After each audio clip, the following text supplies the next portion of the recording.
even possible. As a close, allow me to quote Alvin Toffler, a renewed futurist. The illiterate of the 21st century will not be those who cannot read and write, but those who cannot learn, unlearn, and relearn.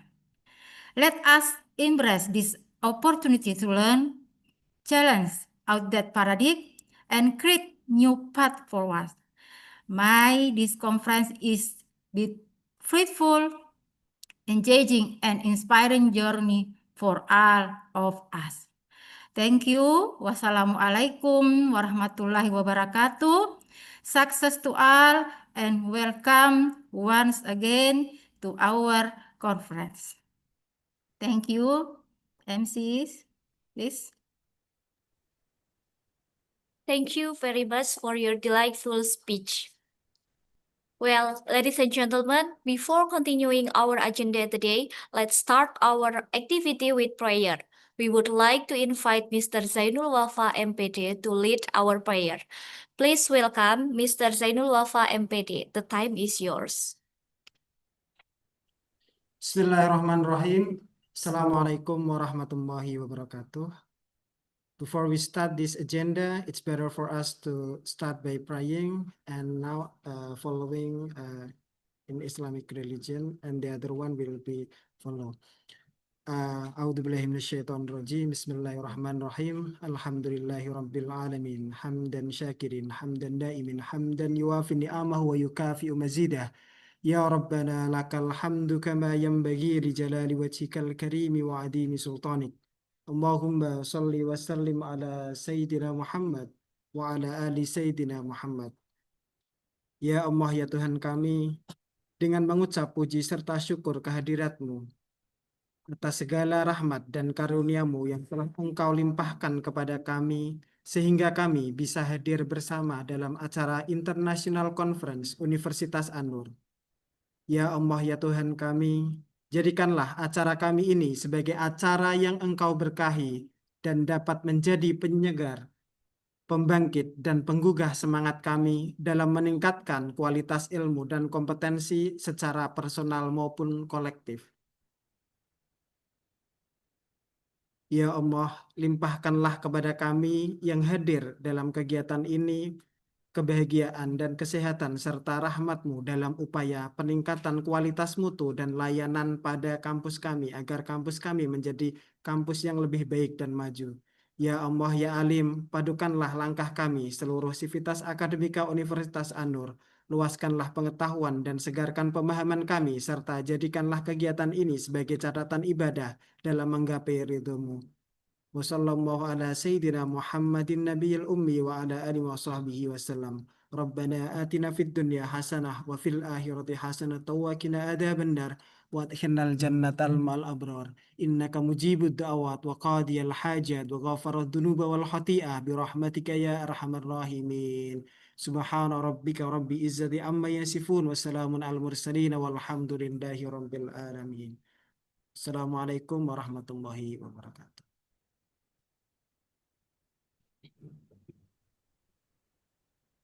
Thank you very much, Mr. Zaidul Wafa MPD.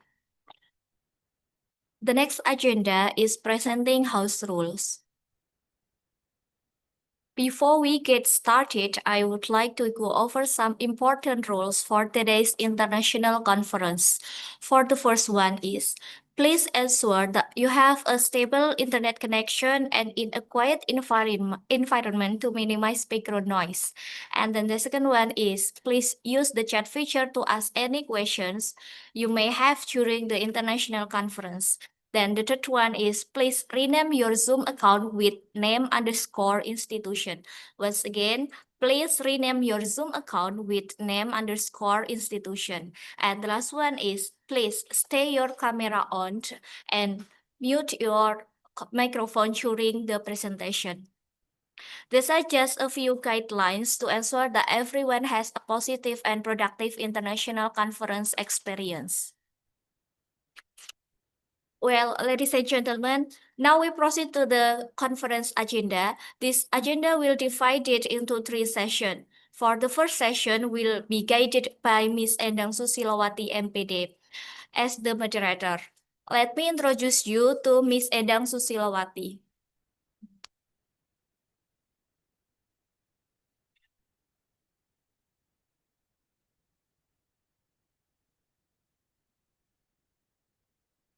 Well, Ms. Endang Susilowati, SPD MPD, is a committed English lecturer at Universitas Anur and active researcher with a strong academic background in English education. She earned both her bachelor's and master's degrees in English education from Universitas Negeri Semarang. Her areas of expertise include language teaching, teaching English as a foreign language, applied linguistics, public speaking, and digital learning. She has extensive teaching experience in various English speaking skills and linguistic subjects at the university level and has moderated numerous academic events. With experience across various institutions and a strong background in research, she actively supports the development of EFL learners through innovative teaching scholarly publications. In addition to her teaching role, Ms. Endang is actively engaged in research. Her professional expertise combines practical teaching strategies with a deep understanding of language structure, discourse, and learner engagement in digital contexts. Her published works focus on language learning strategies, the use of digital media in language learning, discourse analysis, pragmatics, and communication strategies in EFL context. With extensive experience in teaching and moderating academic events, she brings both clarity and warmth to every discussion she leads. That's all about Ms. Endang Susilowati, MPD. Now, Ms. Endang Susilowati, the time is yours. Thank you very much, Ms. Fanti. Well, ladies and gentlemen, Bismillahirrahmanirrahim. Assalamualaikum warahmatullahi wabarakatuh. Good morning, ladies and gentlemen, distinguished speakers, participants, and guests. Welcome to this special sessions of the first International Conference on Digital Transformation, Shaping the Future of Health, Education, Business, and Science and Technology. It's a great honor for me to be here, everyone, with you all today. My name is Endang, and I will be the moderator to lead discussions of this session. Well, ladies and gentlemen, as we know that digital transformation is not just about using new technology. It's about how that technology changes the way we think, learn, work, and live. In the fields of education, health, leadership, and also innovation, people remain at the center of the meaningful progress. So, how can we ensure that digital change truly supports the human growth and not just technical advancement? To answer these questions, we have invited two amazing speakers from two different countries. And this session will bring you to thought-provoking presentations from a speaker who approached digital transformations from both educational and also neuroscientific perspective. Well, ladies and gentlemen, let's begin with our first speaker, Dr. Azia Ismail. Dr. Azia, have you been joining us now? Yes, Miss Endang. Hello, good morning, Dr. Azia. Yes, It's good nice to morning. see you. Well, ladies and gentlemen, before listening to insightful presentation from Dr. Azia, let me read the short profile of her.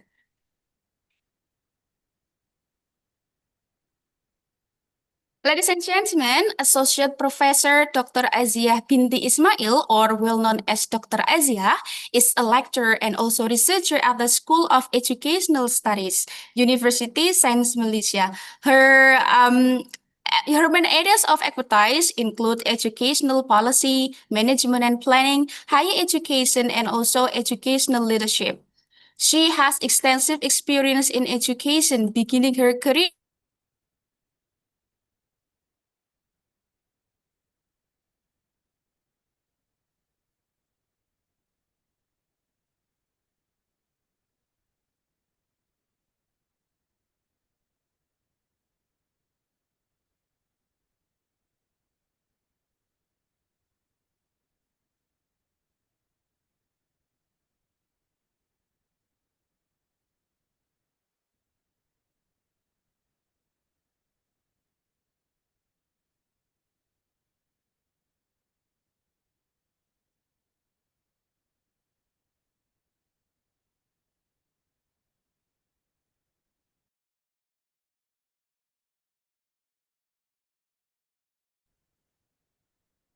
Ladies and gentlemen, Dr. Azia has been actively involved in various leadership and administrative roles at USM, including the program chairpersons for USM Co-Curricular Culture Program, Education's Doctorate Program, and Deputy of Dean Research, Innovation, and Industry Community Engagement.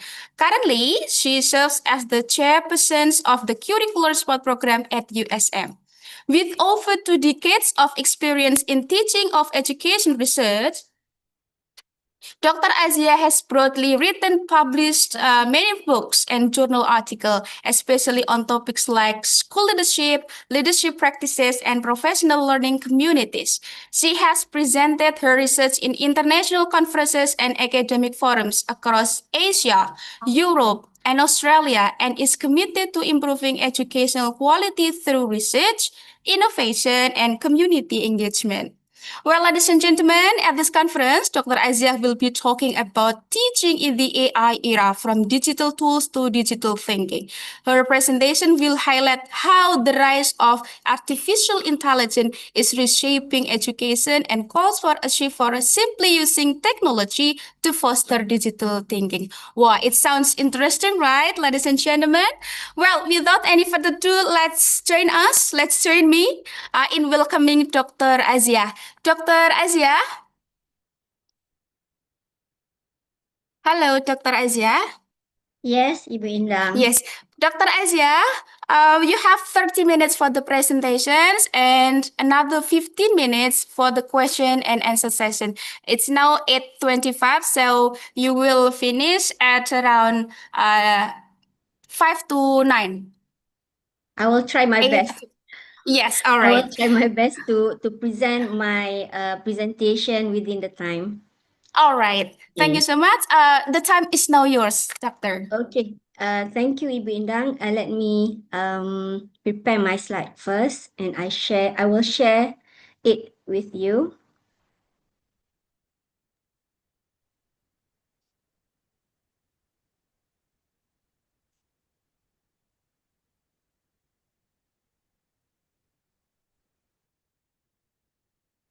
Okay. Assalamualaikum warahmatullahi wabarakatuh, and a very good morning. Thank you, Ibu Indang, as the moderator of this session. It's a pleasure to be here.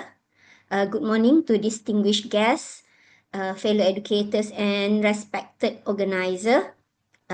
It's a great privilege to join you in the international conference online. That is virtual, but it's meaningful. And we try to reflect on the role of digital transformation in education. So today I will talk about a critical evolution we are experiencing now, and I name it as a teaching in the AI era from digital tools to digital thinking.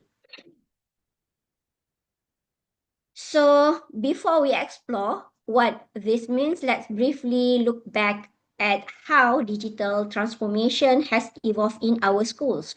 So we can see basically we have 4 stages here. The first one is around 1980s to 1990s, we have digitization stage with which this era converting physical content into digital form. We have library catalogs, we have computer labs, we have digital archive in our school. So the second stage, we have around 2000 and 2010s, we see digital integration era, which is tools like learning management system. We started have Moodle, smart boards, and internet-based assignments. We integrated this into our daily teaching practices. And at the third stage, around 2015 to 2020, we have education system, which our education system began to rethink its practices. We have blended learning. It started in policy, and teachers started using technology as a core element of pedagogy. And the last stage, the current stage. Now we are experiencing it. It started 2020s until present.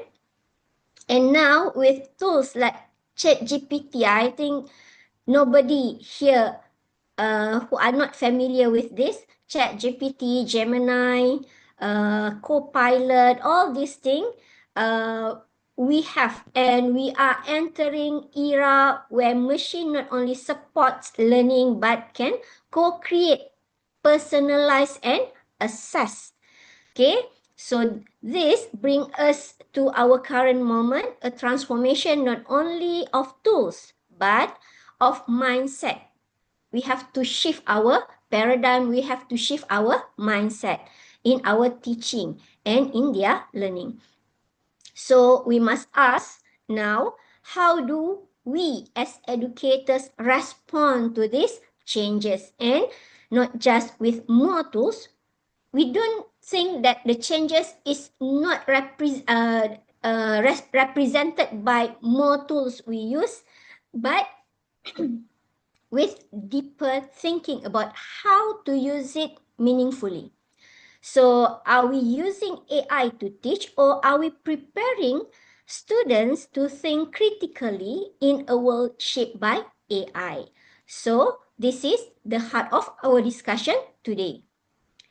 Let us also place this conversation in a larger historical moment. For the past decade, education has been influenced by what we call Industrial Revolution 4.0, or we call it as IR 4.0. And this phase emphasized digitalization, automation, augmented reality, and smart technologies. And it was about getting school online, adopting e-learning system, and using AI to make processes more efficient. But now we are entering the new phase, which is Industrial Revolution 5.0, or we name it as a IR 5.0, and this requires a new mindset. IR 5.0 is not just about smarter technology. It is about making technology more human. Okay? It emphasizes ethical AI, human-machine collaboration, emotional intelligence, and personalized learning. So it shifts the question from how fast can we innovate to how wisely and inclusively can we innovate. So in education, this means we cannot longer focus on only how to use tools like ChatGPT or AI-based assessment. We must ask, how do these tools support human learning? Are we using them in ways that build creativity, empathy, and critical thinking? And are we preparing our students not just to work with AI, but to lead with values in an AI-driven world? So, in this keynote, when I speak about the shift of digital tools to digital thinking, this is the heart of it. And we are not just riding the wave of innovation, we are shaping now education respond to the next generation of transformation, one that puts humanity back to the center. So let me take you a moment to zoom out and reflect on what the global education community is saying about digital transformation, particularly from UNESCO, which has been a strong advocate in this space. UNESCO reminds us that true transformation must be inclusive, ethical, and driven by pedagogy, not by profit or trend.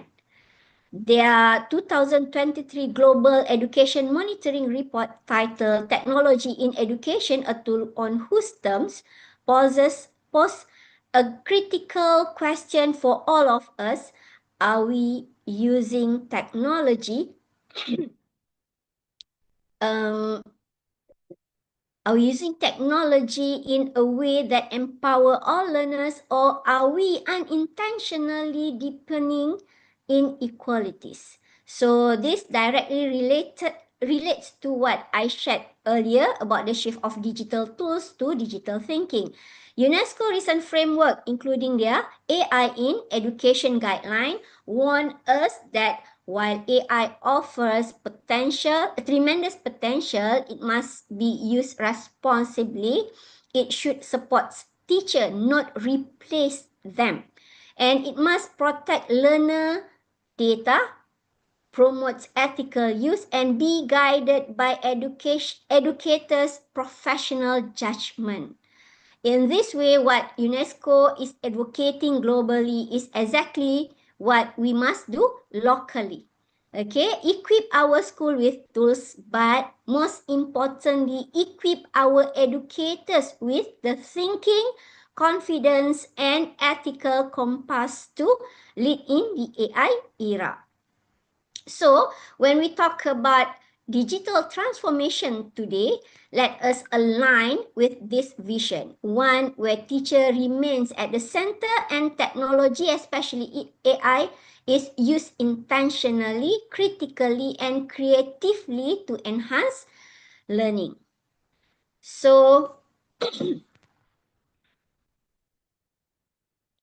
over the past decade, we have witnessed wave of digital transformation, from the introduction of tablets and smart boards to learning management system, and now generative artificial intelligence like ChatGPT, Gemini, and Copilot. So initially, digital tools were seen as supplements to traditional teaching, but today they are shaping the structure of our classroom. However, we must conscious using digital tools does not automatically translate to digital transformation. True transformation lies not on the tools, but in how we use them to empower thinking. Our thinking as educators and our students' thinking as future citizens. So, I have cited a quote from George Couros. He is international keynote speaker for innovation in education. He said that technology will never replace great teachers, but technology in hand of great teachers can be transformational. So we can see that there are distinction between two paradigms, which the shifting happen from digital tools to digital thinking. If we say about digital tools, we talk about using apps, online platform or devices to deliver or enhance lessons. We often driven by top-down policies or trends, such as in Malaysia, we have policy about digital education, digitalization of education, and teacher are implementer. But when we talk about digital thinking, we relate it to designing learning environments that foster inquiry, creativity, and adaptability. We are using AI to ask better questions, not just get faster answers, and teachers are facilitators as a coaches and as a co-learner. Okay? So this shifts demands more than training. It required a new mindset, and one that is reflective, ethical, and future oriented. So as we reflect on how to move from simply using digital tools to fostering digital thinking, I would like to propose a framework based on 3 key pedagogical pillars. The first one is pedagogical innovation. The second one is ethical digital citizenship. And the third one is teacher identity and agency. I will further explain it later. Now you may ask that where these pillars come from, where did I get them? Okay, let me clarify it first. These pillars are not taken from one single existing model, but rather they are the result of a synthesis ideas drawn from multiple respected international sources. I reviewed global policy report, research framework, and educator standards from organizations such as UNESCO, OECD, and ISTE. ISTE stands for International Society for Technology in Education. So each of these organizations has in their own way identified key challenges and responsibility that educators face in the AI era. For example, UNESCO mentioned about transformative and inclusive uses the technology in learning, not just access to devices, but thoughtful, ethical, and pedagogical sound integration. And the OECD emphasizes the importance of teacher professionalism and innovation in adapting to AI and digital demand, and ISTE standard advocate for developing digital citizenship and building teacher agency and creativity, not just digital skills.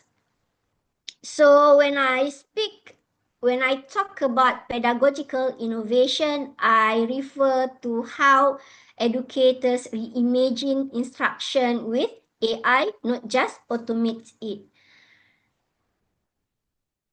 And when I mention about ethical digital citizenship, I mean teaching students not just to use technology, but to understand its consequences, and teacher identity and agency means ensuring that educators are not replaced by AI but empowered by it as leaders, designers, and critical thinkers. So when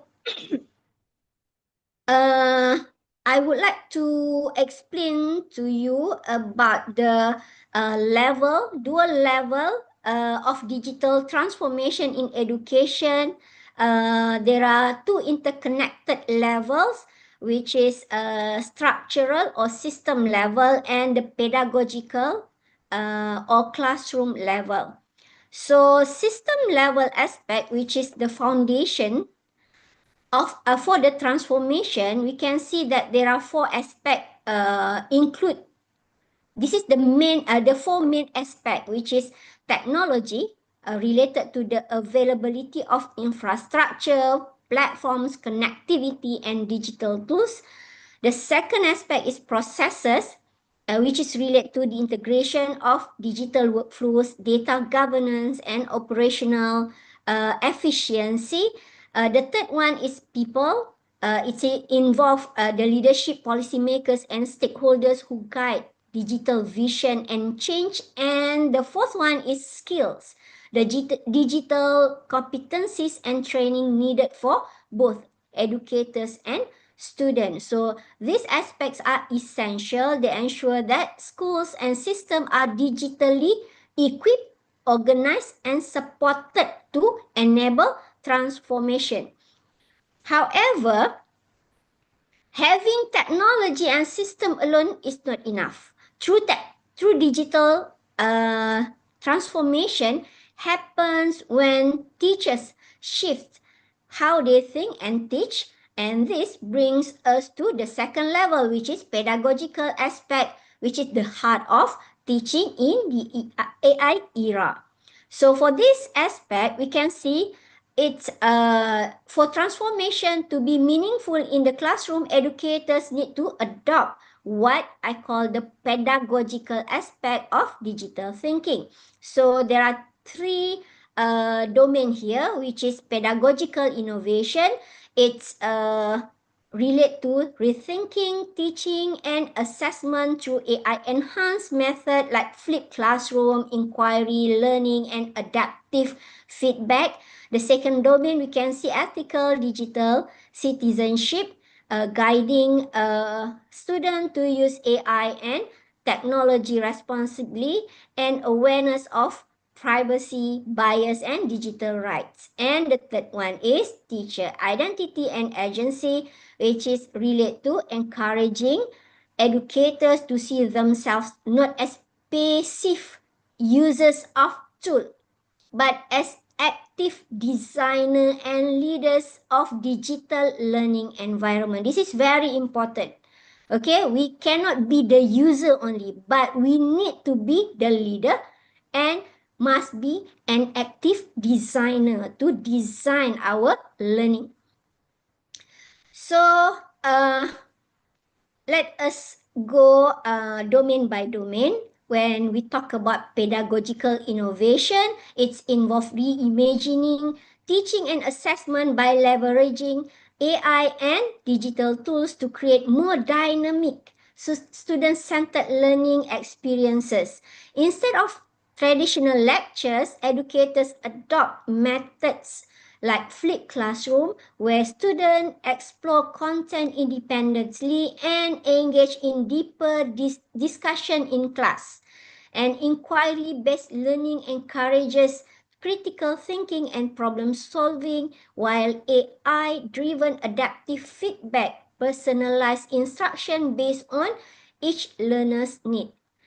This approach shifts the focus from content delivery to active engagement, creativity, and continuous improvement, and aligning education with the demand of a digital and rapidly evolving world. The second one is ethical digital citizenship. Teaching in the AI era is not just about digital skills, it's about digital wisdom. Okay, students must understand data, privacy, algorithmic bias, and the social impacts of AI. And teachers must model ethical use. When is it appropriate to use generative AI? What are the risks? So this means developing policies and classroom norms that treat AI not as a threat, but as a partner in learning with boundaries and values. And the third one is teacher identity and professional growth. Educators must see themselves not as passive recipients of technology, but as architects of change. Okay, this includes becoming lifelong learners, participating in professional learning communities focused on digital transformation, and experimenting, reflecting, and sharing with your professional communities. So in this era, your ability to adapt to your greatest asset. So you do not need to be an AI expert, but you must be willing to explore and lead with curiosity. Okay, so I want to talk about the challenges. There are many challenges, but I just pick up the main three. Of course, in implementing the transformation, we must acknowledge there are challenges. Okay, the first one I would like to talk is about the digital divide. Okay, it still affect rural and unserved community. We have a marginalized group which cannot, cannot have a very good access to maybe internet coverage, so on and so forth. So this is the first challenges. The second one is some educators feel overwhelmed or fear being replaced by machine. They just be a user, not the architects of change. This is a very main things or main aspect that need to be catered on. And the last but not least is and not all students use AI ethically and wisely. I experienced it when I assign them with a task. They use ChatGPT all over and all over the task. Okay, they cannot think, they cannot use, or they cannot become the co-creator of with the AI. So this is the main challenges as educators, especially in higher education institution. So these are real tensions, but they are not reason to retreat. They are reason to lead. So educators are the moral compass of digital transformation. If we do not lead the conversation, someone else will, often from a commercial or technological perspective rather than an educational one. Because we can see so many commercial company comes in with their products. So we as educator must know which one is better for us, or we create specifically for our courses or our education system. So what we can do, let us shift the conversation from digital access to digital agency, from knowing how to use AI to knowing how to think critically with AI, from fear of technology to confidence in technology. As educators, we must embrace this moment, not with resistance, but with responsibility. So let me end with this. AI can replicate knowledge, but it cannot replicate wisdom. AI can automate answer, but it cannot replace our human capacity for empathy, creativity, and ethical judgment. That is our role, that is our power, and that is our responsibility. So, thank you for the opportunity for me to have session with you today. Let us lead the digital transformation with vision, courage, and integrity, not for the sake of the technology, but for the future of learning. Terima kasih dan selamat maju jaya. Thank you, and I wish you all continued success in your educational journey. Thank you. I pass it back Thank to you, Ibu Dr. Indah. Okay. Yes, thank you, Dr. Azia. Wow, very insightful presentation, yeah, and it's also thought-provoking for us. We know that how what is that? The rapid rise of the AI and digital technology has reshaped the educational landscape, and we have to be adaptable as educators. And then we have to understand also the roles of teacher in the AR. Wow, it sounds amazing. Well, ladies and gentlemen, now we would like to proceed to the floor for the question and answer sessions. Please, dear participants, if you have any questions, please address your question by raising your hand or using the chat feature. Oh, we have the first questioner, Doctor, from Khairat Nisa. Nisa, would you please deliver your questions directly? Yes, Hello. please. Yes, please. Please address your question to Dr. Azia. Okay, for Dr. Azia, may I ask a question, please? And we have already know that not all the students use AI wisely. I am from the major of English education, and I know this will become the challenge for me as a teacher in the next day, maybe, yeah. And right now, I want to ask how we as a teacher can facilitate learners to use AI wisely. What Okay. step we Oh, can? sorry. You can proceed with your question. You can finish with your question first. Okay. May I repeat my question? How we as a teacher facilitate learners to use AI wisely? Maybe the real steps that we can take as the teacher on a later days. Thank you, Miss Azia. Okay, thank you, Hairunisa, if I'm not mistaken. Okay, Hairunisa. Okay, your worry is about the learner cannot use AI wisely, especially in their learning. Am I right? Are you a teacher at school or teacher at higher education institution, Hairunisa? I'm still a student, not taking the major of English education, Miss. Oh, okay. So your concern is about your future profession as teacher. Okay, so as a teacher, this is based on my experience and based on my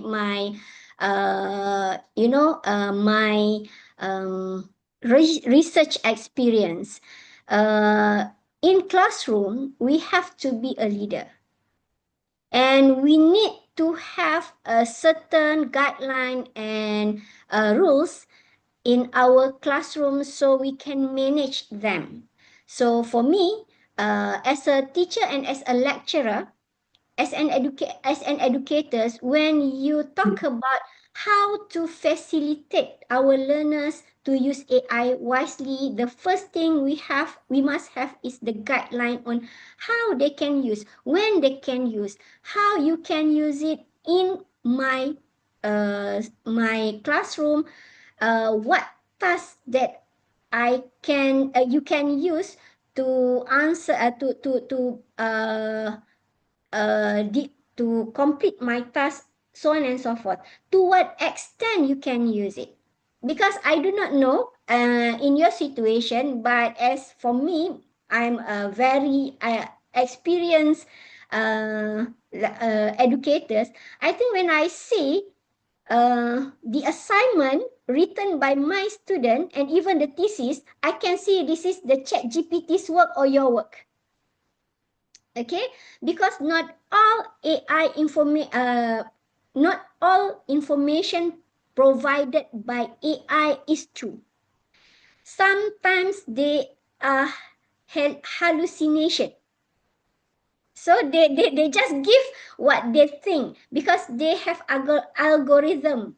When you talk about something at the beginning, and they need to relate.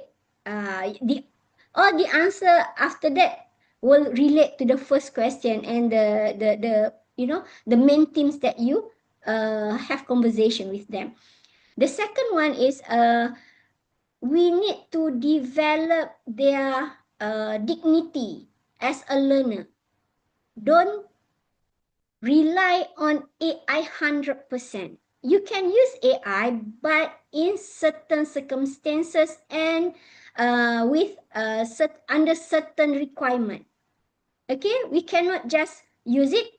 We need to think. That's why we need to develop them as a thinker on how they can use it wisely. Okay, I think that's my answer for your question, Hairunisa. I hope I already answer your question.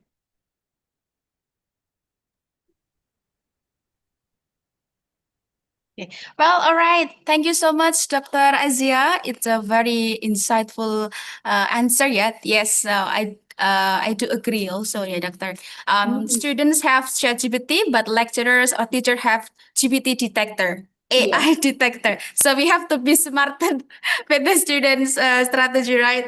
Yes. Well, thank you very much for answering that questions, Doctor. Now, ladies and gentlemen, the next question, please.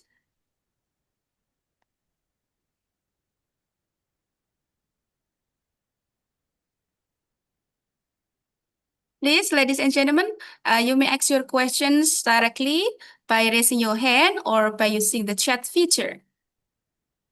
So once again we highlight that do not rely only on AA, yeah, Doctor. Yes. Okay, yeah. Because That's why we. I always use AI actually. When we don't want, Yes. we just use AI. But sometimes it's mislead us. The answer that they provide us will mislead our understanding about certain concepts. So sometimes like what my friends shared with me, they they put some bad words to the chat GPT because of the incorrect answer, and the chat GPT respond them in bad words too. They get angry with the chat GPT, and the chat GPT get angry with the user. So I think this is a very it's common, and sometimes it's useful because not what I when I talk about not rely 100% to AI, because you can get idea from them, but the future the further step, the further action, you can as an academician, when I want to read when I want to write papers or whatever, I try to see what is happening in current stage using AI, and the further action is on me. So use AI wisely and ethically. Yes, ethically. I so agree with that. AI is useful, but we have Yeah, to use it wisely. yeah. Yes, and I also in line with you, doctor, that what is that? AI is following the algorithm. Yes, Yeah, yes. sometimes when Mm, we type something new, it refers to what previous we typed. mm. Yeah, Yes. it refer. Yeah, sometimes we have the news. What is that? The new what is that? Space. Okay. It still relates to the previous one. Yes. Yeah. And even you Yeah. open the new chat, it's still Yes. the first chat. Yes. Yeah. That's AI. Yeah. That's when we Yeah. get angry. I will be angrier. Yeah. More Yeah. angry and angry. Yes. Oh. Oh, very interesting, Doctor. Please, ladies and gentlemen, please address your questions to Dr. Azia. We have still enough time for that. Please, everybody. We have also audience from Malaysia, Dr. Azia. Mhm. Some participants are from Malaysia. Oh, Dian Octaviani. Doctor, we have another questioner from Dian Octaviani. Dian, please address your question to Dr. Miss Dian. Please address your question to Dr. Aziah directly. Thank you. Assalamualaikum warahmatullahi wabarakatuh. Waalaikumsalam. All right. Hello, Dr. Azia. My name is Dian Octaviani. I'm a student of English department students, and I would like to ask you a question. How can we make sure that the integration of AI and digital tools in education doesn't widen the gap between privileged and unprivileged students? Because not all students have opportunity to use technology or AI. Thank you. Okay, thank you, Dian. I think your question is a never-ending problems happens in any country in the world, including Malaysia. Actually, when we talk about you know the digital transformation, so on and so forth, some places, some location only has the privilege to to make use of this transformation. But for rural area and if you talk about marginalized group, I'm studying right now. I do a research on indigenous people. They are in rural area. They don't have any kind of facilities, digital facilities, so on and so forth. But I do not know in Indonesia, but in Malaysia, Ministry of Education try their best to give the the opportunity for students in rural area to have uh, um, online learning, so on and so forth. They provide tools, they provide labs, computer labs in a rural area. It's not many, but it exists in each school in Malaysia. They try to provide for each school in Malaysia. So maybe in like what I saw last week, I went to a school in Banding Lake. I need to take a boat 1 hour to go to the school. It's a very small school. It's a satellite school, and it's a very remote area, but they still can enjoy the internet access because of not only ministry, but they have synergy partner. For instance, there are private company who are willing to do community service, so they provide this. And same goes with other school in Malaysia. Not many, but it's they can enjoy the online learning. Maybe in one school we have only one computer lab. They provide they supply tablet, tab, so on and so forth, and internet access in each school in Malaysia. We can say it's not good, but they still can access. And in school in remote area, they have what we call it. They provide with specific internet line, not open provider. So what I want to conclude here is the first one is lies on government policy. Okay, government policy, but not rely on government policy. We also need to, for instance, as an individual, we cannot do it. But for private company, maybe one of the policy that government can implement is welcoming synergy partner from private company to do it together to improve the digital transformation in education. That's what I can say, because it's very like what I say at the beginning, it's never ending solve problem. Okay, it's happened in any country in the world, about the marginalized people, about the inequity in digital education at school. So that's my answer, Dian. The first thing is about government policy, and the second one is the educators themselves. From my experience, I go to the remote school. There are a few teachers who are very ambitious, creative. They create their own learning materials, not online, because they cannot access the internet like schools at the city, but they create it using video, so on and so forth. And I think digital education, though it's trending right now, but it's not a must to make people literate. So like what happened in Sweden, they banned all the online learning, all the digital gadget, because they want to back to nature, okay, to back to a traditional learning. So that's my answer, Dian. Thank you.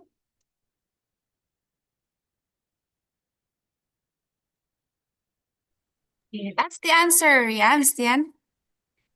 Thank you so much, Dr. Azia, for your great answer. Yeah. Yes. Thank you so much, Dr. Azia, for the insightful answer. Yeah, one of the challenges for us as educator that we have to be adaptable. One of the challenges is that not every student, not everyone has the same privilege related to the it's kind of technical, yes, doctor. It's kind of sometimes insufficient technology area is kind of internet connection and the others. It's also one of the challenges, and hopefully Indonesian governments always improve and give Yes. supports to this. And I do believe that the government has done it. Still processing Yeah. how to if that every area, everyone has the same right and the same privilege to get the easiest access for the technology and the internet connection. Especially sometimes we stay it's not in a rural area. What is that? In the common area, but we still have some trouble, challenges related about the technology. Yeah, it's not about only the access, but also the digital literacy itself. Yeah. Right. So Yeah. it sounds interesting talking about the digital transformations. Yeah, Dr. Azia. So Yeah. yeah, what is it? these situations, what is that? Demanded us to always think and think, yeah. What should I do as educators, yeah, to help students to be literate in digital, to be what is that? To foster the digital literacy itself, yeah. Yes. Sometimes when we rely on the digital, what is that, literacy, and the students like, yeah, I just rely on the AI, that's it, yeah. Student have ChatGPT, lecturer have, what is that? AI detector. That's it. Yeah. Oh, thank you so much for answering that question. We still have enough time. Maybe another question, everyone, dear participants. Miss Anita. Okay, Dr. Azia, we have Yeah. Miss Anita to answer the question. Miss Anita. Okay. Yeah. Yes, Miss Anita, please address your question to Dr. Azia. Thank you. Yeah. Okay. Thank you. I would like to ask about writing article with the help of AI. AI is now widely used, as we know, especially in article writing. How about the use of AI in article writing? How can we ensure that AI does not cause our articles to be rejected by journals? According to your opinion, is there any tips relating to this? Thank you, Dr. Asia. It's so Okay. interesting question, Doctor. Yeah, we are not only an educator, we also a writer, right? As a lecturer, we have to write and write and write every semester. Yeah. So this is, I think, the Yes. question that is weighted by participant. Ya, gimana nih ya? Okay, Dr. Azia, Okay. time's yours. Thank you for the question, Anita. It's a very interesting question. And I always, as an academician, I'm also an author for academic writing. And we aims to write for Scopus, SSCI, WOS, Q1, Q2, so on and so forth. But from my experience, okay, this is based on my experience. Some of my colleague, she put my name as co-author, but I did not really go through the papers. Got rejected because the AI detector detected that it's use AI. So, like we said, we need to use AI ethically. Okay, actually, what is happening right now is we ask AI to write for us, but we don't have any say on the writing. Okay, we can use it for framing and provide us with the guideline of what is the important points that we can touch in what you call it, in our papers, in our discussion, or in our argument. But I think to use AI, this is my experience, and I always try to develop my skill in writing. Actually, to be true, I have tried to write a papers solely depends on AI only. But it's rejected. Why? Because it does not provide me with an in-depth discussion, in-depth conceptualization. This is the main things, and the things that the aspect that maybe experienced author already know. Okay, to publish in journal, you must have a good conceptualization of each concept that you want to highlight, and what you want to discuss in your papers. So this is the very, very important thing. And when you try to use AI, such as ChatGPT, or maybe you want to use Copilot, so on and so forth, but they cannot give you this one. They cannot. So what you can do this is my experience. This is what I I did, and the papers is published in Scopus. So I save. Okay. What I did is the first thing I do, the first step is I go to papers which related to my topic to get the idea. The second one, I ask ChatGPT.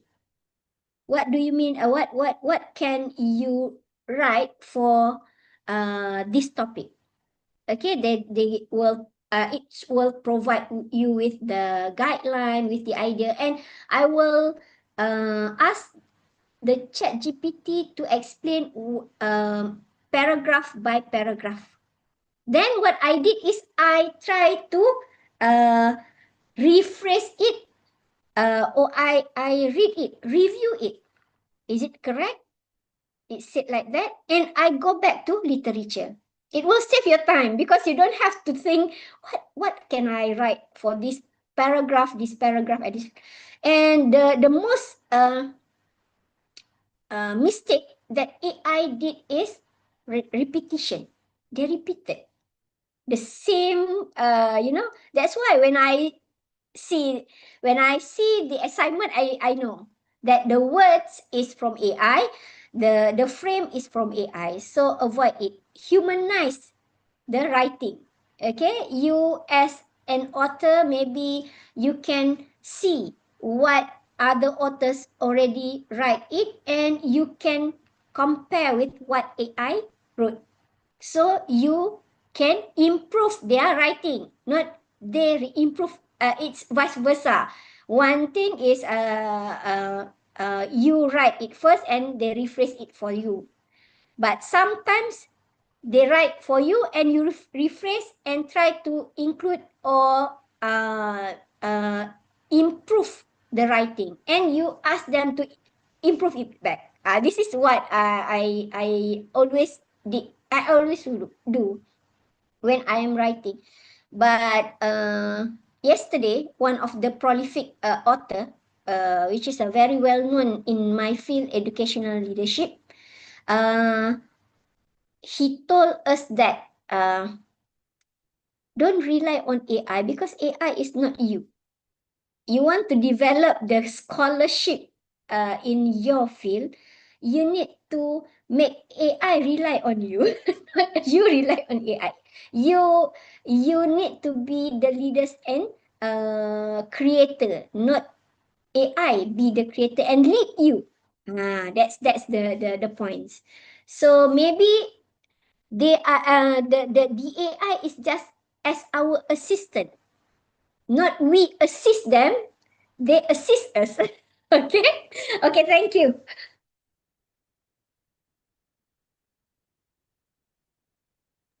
Yes, well, all right. Miss Anita? Yes, okay, thank you for the answer, Dr. Asia. And the concept, sometimes we run out the concept or ideas to make article. Then AI would be helpful to writing article, but as you said, AI is not me. And Me is not AI, right?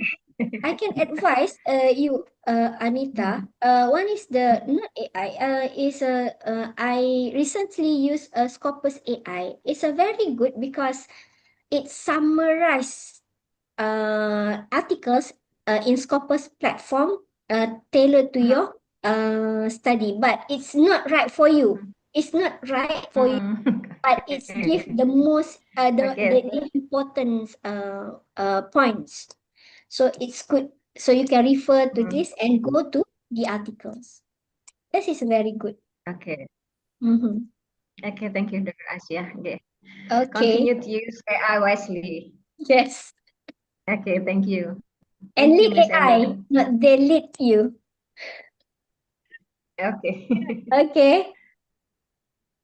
All right, thank you, Dr. Asia. Thank you, Miss Anita, for the very interesting questions. Yeah. All right. So, yeah, still we have to have what is that conceptualization. Yeah, we conceptualize our writing. I mean, yeah.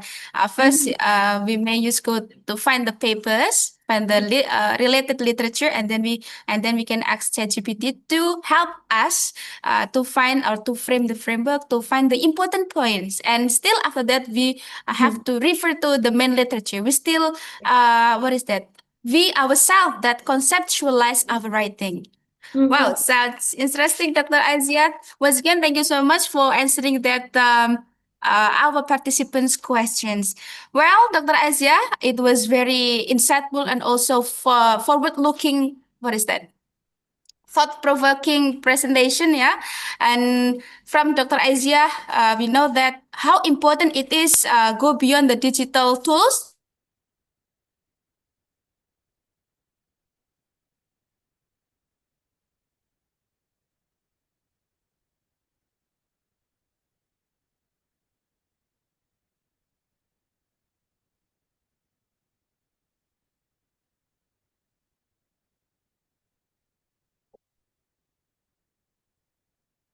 Time. Dr. Azia, okay, it's now active. Well, Dr. Azia, as a token of appreciation, we would like to present a certificate of appreciations to Thank you. you.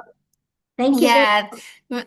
Yeah, thank you very much, Dr. Azia, for your very insightful contribution to our conference. And cannot wait to, to see you in the next collaboration, inshallah. Yeah. Once again, thank you so much, Dr. Azia, for your inspiring contributions. After this, you are welcome to stay for the rest of the session. But if you need to leave, we completely understand. Okay, thank you very much for inviting me. Thank you. Yeah, thank you very much, Dr. Azia. Wish you all the best and looking forward to see you in the future collaboration. Okay, thank you.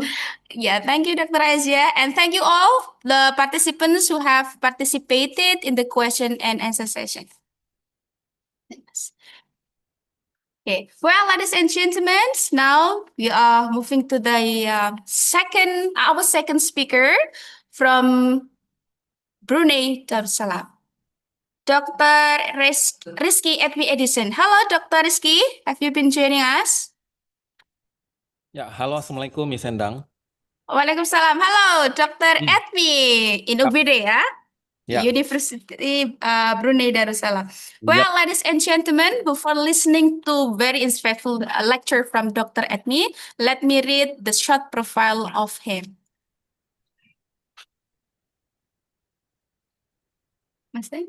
Yes. Well, ladies and gentlemen, Dr. Rizky Edmi Edison, PhD, or well known as Dr. Edmi, is an academician at the Institute for Leadership, Innovation and Advancement at University Brunei Darussalam.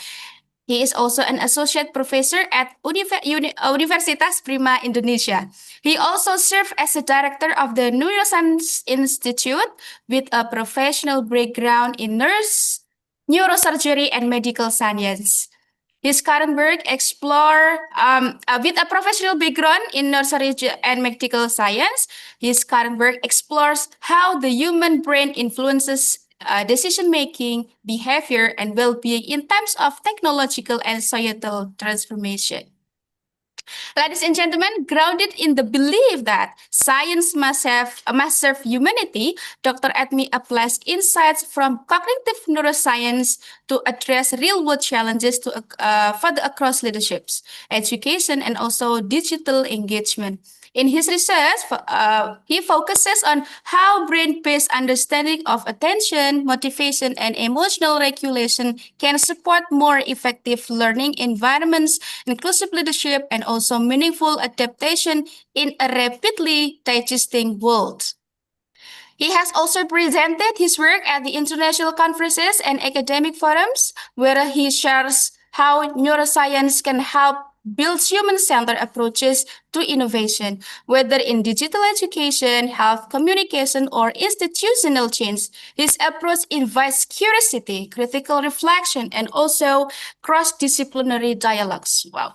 Ladies and gentlemen, at this conference, Dr. Edmi will deliver a thought-provoking topic entitled Guiding Transformation with the Wisdom of the Human Mind. Wow, it also sounds interesting. His talk will explore how a deeper understanding of how the brain works can help us design digital environments that truly support the human growth. Dr. Edmi, Can't wait to see your inspiring lecture. Yep. Yes, Dr. Edmi, you have 30 minutes for the presentations and another 15 minutes for the question and answer. Ladies and gentlemen, please join me in welcoming Dr. Edmi. Dr. Edmi, the time is now yours. Thank you very much, Miss Endang. Bismillahirrahmanirrahim. Assalamualaikum warahmatullahi wabarakatuh.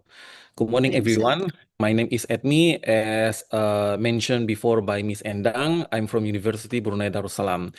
Although my institution is located at Brunei Darussalam, actually I'm Indonesian, and I'm also lecturer at Universitas Prima Indonesia that located at Medan. And right now I'm actually on my leave, and I'm doing the presentation from Depok. Jadi teman-teman, if you would like to ask me something in Bahasa Indonesia, it's totally fine. Although this is the international seminar. And what I would like to say to you before I start my presentation, more than often in this era, we as a speaker find new challenges while doing the presentation through the online method like this. The first thing is, although I know that there are more than 500 participants in this seminar, I could see number of participants is 527 right now. But when I see at the more detail about this, I sure believe more than 500% turn off their camera. So the first challenge is that we often right now, it is much easier for me to speak at the podcast because I could see the face of the host. And this is not about making the rules, but I'll explain to you later how actually our brain connected through the communication. And this is one of the failure in the digital transformation. Because we have anything on digital, we could conduct the seminar, conduct the conference through the online system. Although I'm located maybe in Japan, maybe in Brunei, maybe in Indonesia, and the participants come from all around the world. But the problem is, it looks like I'm really just do the self-talking, just talking to myself, and I cannot see the face of the audience whom I'm talking with right now. And in this session, you will also understand how actually our brain works. It's not just about the how we communicate, but how we maintain our emotion, how we maintain our spirit in explaining or in giving any material related to knowledge. So for this session, in humble, I really ask to you, please turn on the camera and I'll explain to you why it is needed. Not just about the ethic, but it is about how our brain and behavior unfortunately change because of the digital transformation. We think it is good. However, I could explain to you what the failure behind that. Mudah-mudahan dimengerti. As I told you before, I'm also Indonesian. And I know sometimes it is quite hard for you to explain or to listen in English. So in this session, sometimes I use English, sometimes I use bahasa Indonesia. Jadi sedikit-sedikit campur-campur tak apa-apa lah. Mudah-mudahan bisa dimengerti. Apa? Tak apa. Malaysia juga sebetulnya sangat mengerti what I'm talking about. Okay, so this is the things. Continue to share PowerPoint. Yes, continue to share. Yes.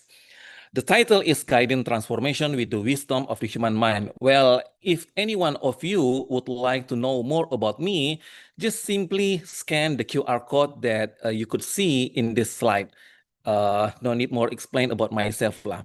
And talking about the digital transformation, actually we could agree, although any technology about the online system actually happened in the early 2000s, but we could agree it has the momentum since the COVID-19. From that moment, almost all the activity conducted through the online, and people talk about the digital transformation, anything about the digital. However, I see there are some misunderstanding about the digital transformation. People quite confused about digital mindset and digital savvy. When people talk about the digital transformation, most of us think it is about the technology, about the apps, about the tools. and how we could master ourselves so we could use such kind of technology. That's not digital mindset. That's just about digital savvy. We are using the technology, not changing the mindset. On the other hand, we know that to make the organization success in this era, in the digital transformation era, at least there are three things we must consider. The first one is, wait a minute. The first one is technology. The second one is about the process. And the third and the most important one is actually about people. When we are talking about the digital transformation, most of the institution must prepare the budget. How we must provide this technology, how we must provide that technology, and the main discussion among us is only about the budget. And more than often, we always forget about people, not how to make them savvy on the technology, but how to make them has the digital mindset. And please also understand that there is a news that more than 80% of the company fails at the digital transformation because they are fail to prepare the people. Not fail on the preparing the technology, because about the budget, it is only about the budget, not about the process, but more important, it is about people. So when we are talking about the digital mindset, a digital transformation, what we must prepare is actually about digital mindset. And talking about the digital mindset, it is actually talking about people. In this session, I'll explain to you how actually human brain and behavior works in this era. Wait a minute. Okay. There are some skills we need in this era: digital literacy, data literacy, critical thinking, whatever like this. You could see in this slide. But let me explain to you about this. There are some things that actually happen in this era. We could see that AI in this era is actually replacing the human, not adding the values. The skills that needed at this moment is not how to make the draw, how to make the article, but how to make a strong enough prompt in ChatGPT. So we may get the good image, we may get the good article. However, there is a concept in the human brain named as neuroplasticity. Neuroplasticity is about the skill of the human brain in adapting. They could survive if they could adapt with the environment. Human brain is always adapting. And human brain always try to find the easiest way. Let me tell you one example. Before 2000, if you would like to buy some food or anything, we must go to store. But since we have apps like Grab, Gojek, Shop, anything else, we as a human, we prefer to buy the tools or the things or the foods through the apps, because we know it is much easier. We do not need to go to outside. Just sit on the chair and just order what you need, and the food comes to us. We know that it is easier. So it is really hard for us to go to store at this moment. The only things that could make us go back to store, it is only about benefit and cost decision making.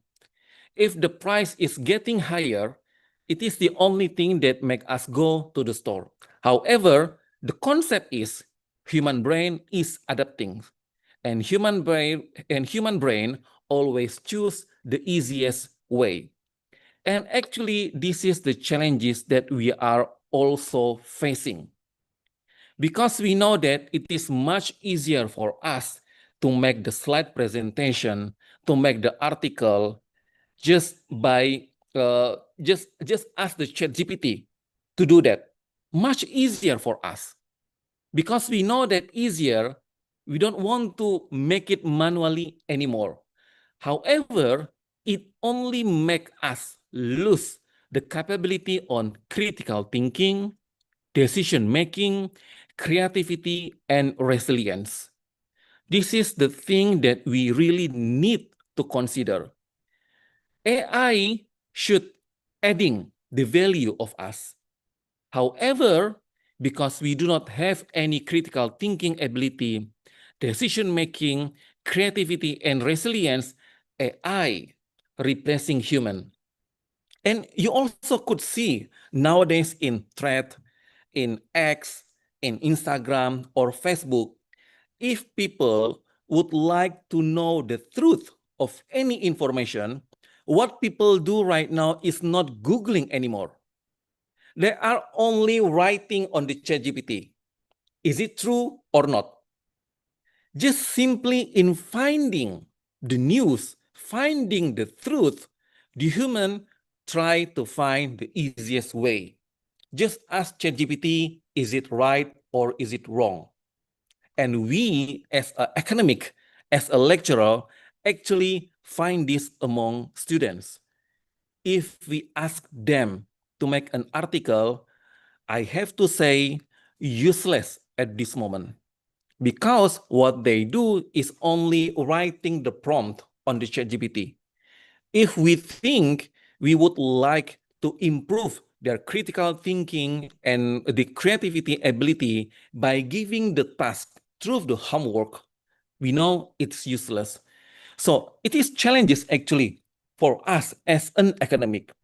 In my opinion, in this era, the only place we could improve the critical thinking, decision-making, creativity, and resilience of the students, we only could do that in our classroom. What I'm doing right now in Indonesia and in Brunei Darussalam, when I give some lecture to my students, I don't use PPT anymore. I go back to the most conventional method in teaching the materials. I only use the whiteboard. If I need to make the image of the human brain, I make the simple drawing. And we as a lecturer, as academic, we must master ourselves not just about how to use Canva, not about how to use Notion, but actually how to engage student in discussion. We could engage the student by using the Socratic dialogue. However, this is the thing that I find in this digital era. We lose the ability in critical thinking, we lose ability in decision making, we lose ability in creativity, and we lose the ability to respect others. Because we could conduct the seminar, conduct the conference through the online, it could make the audience do the multitasking. Maybe they are listening to what I'm telling about, but who knows? Actually, they are not at it on the monitor. They are going somewhere else. I could just write my name in the digital absence, but we really lose how to respect each other in doing the communication. After this, I'll explain to you how our brain works. This is a human brain. Well, Ms. Endang, we also find challenges in this era. If we ask the participant to turn on their camera, there is a basic behavior. We name it as a reactance theory. If we ask people to do some specific task, they think their freedom to do something is taken by the speaker. The only thing they could do to get back their freedom is simply by rebelling the rules. Makanya, dalam bahasa Indonesia, kita sering mendengar istilah aturan dibuat untuk dilanggar. Pada dasarnya, sifat manusia seperti itu. That's the human behavior reactance theory. You'll know it about it later in this session. Let's talk about the human brain first. This is the human head, not my head, walaupun sama-sama bald. We could see the human head from the frontal side and from the lateral side. Inside of the human head, we could see this is the human brain.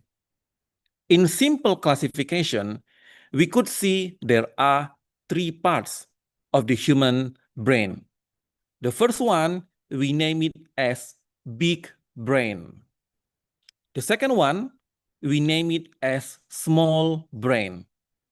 The third one, we name it as brain stem. When we are talking about the human cognition, about critical thinking, decision-making, creativity, and resilience, they are not about small brain. They are not about brainstem. All about digital mindset, all about the cognition is on big brain. Now, talking about the big brain, you could see there are two parts of the human brain, the right side and the left side. And I do believe almost all of you already heard about right brain dominancy and left brain dominancy. Now, in this session, please allow me to ask one thing, Ms. Endang. Please allow me to ask the participant here. Sure. I would like to ask to Mr. Arya Yoga. Mr. Arya Yoga, number 2202041. Arya Yoga. Okay, I cannot see him. I also would like to ask to Vanessa Elva. We are talking about right brain dominance and left brain dominance. Vanessa Elva, can you hear me? Okay, I don't know where she is. Next, Dini Alfia.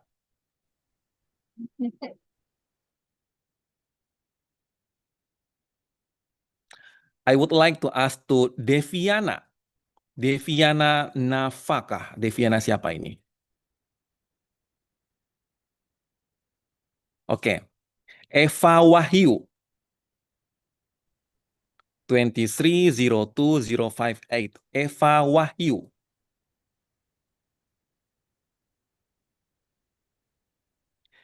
Okay, let me ask to Novia Andri, number 2402095.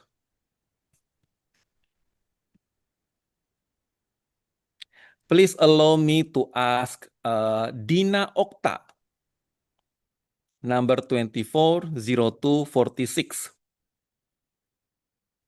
Oke,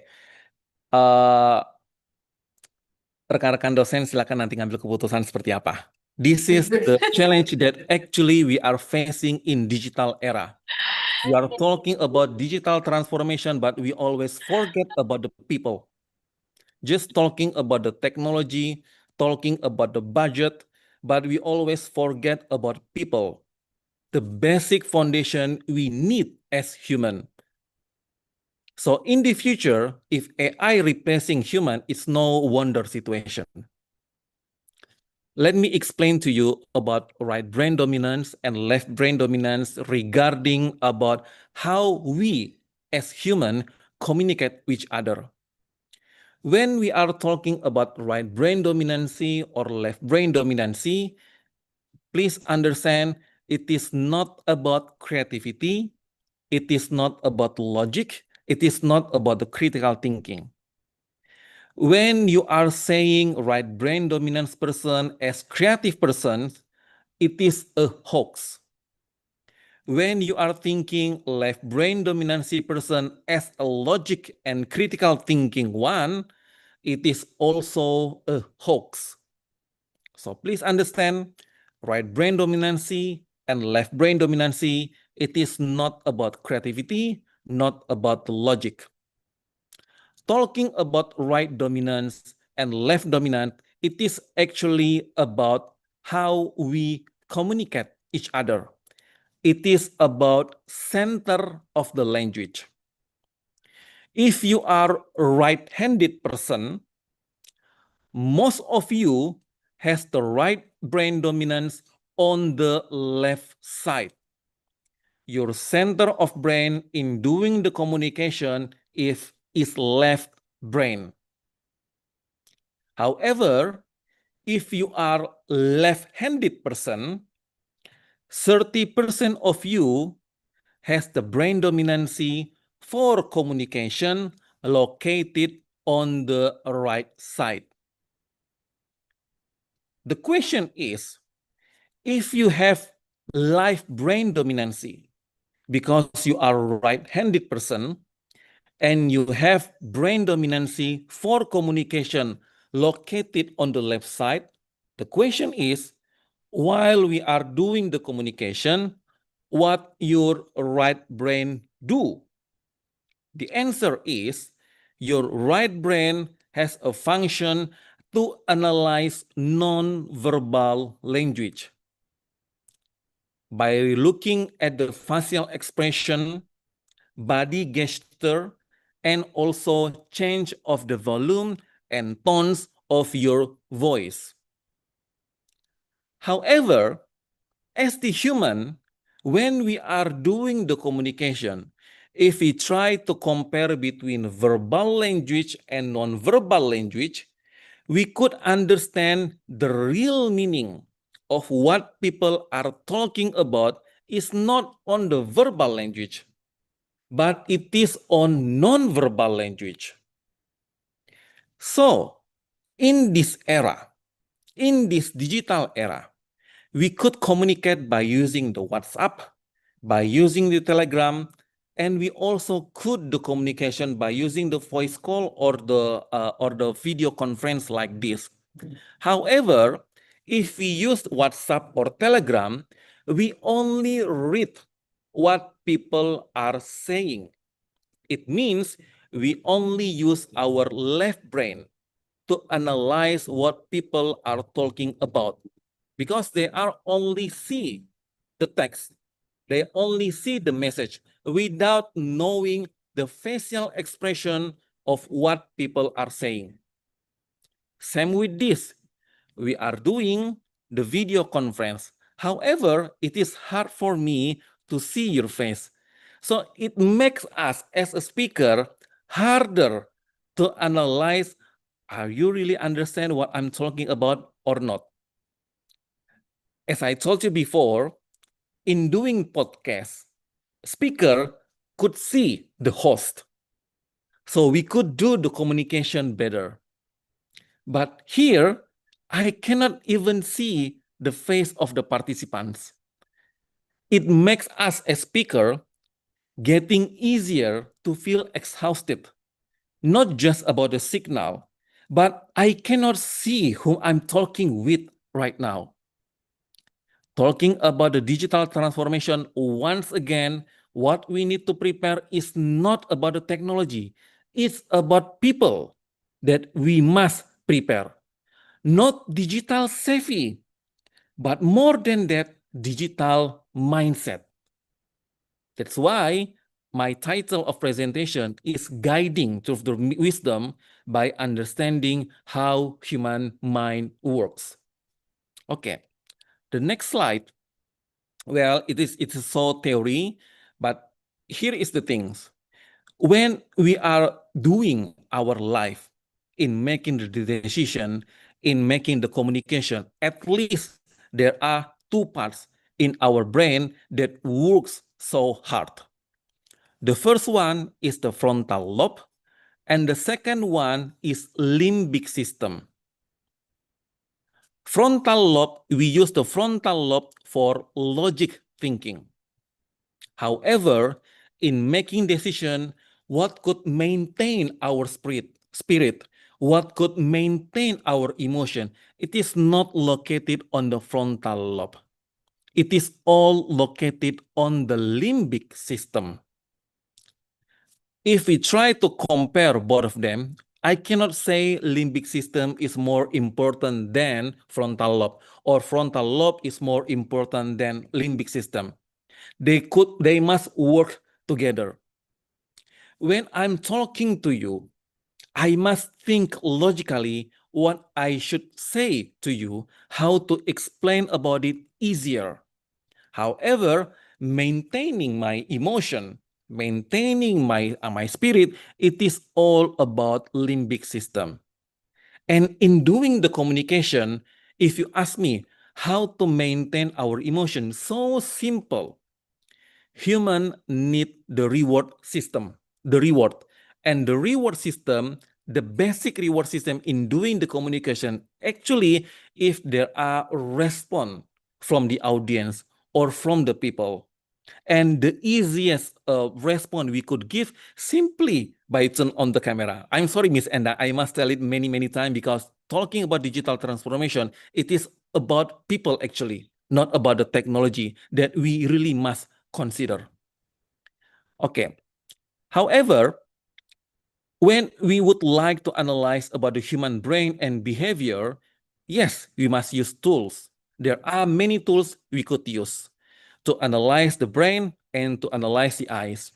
Because all of you are not medical doctor, we only could analyze it by using the non-invasive method. We could use EEG, electroencephalography, or eye tracker. Let me explain to you some of our research by using the EEG.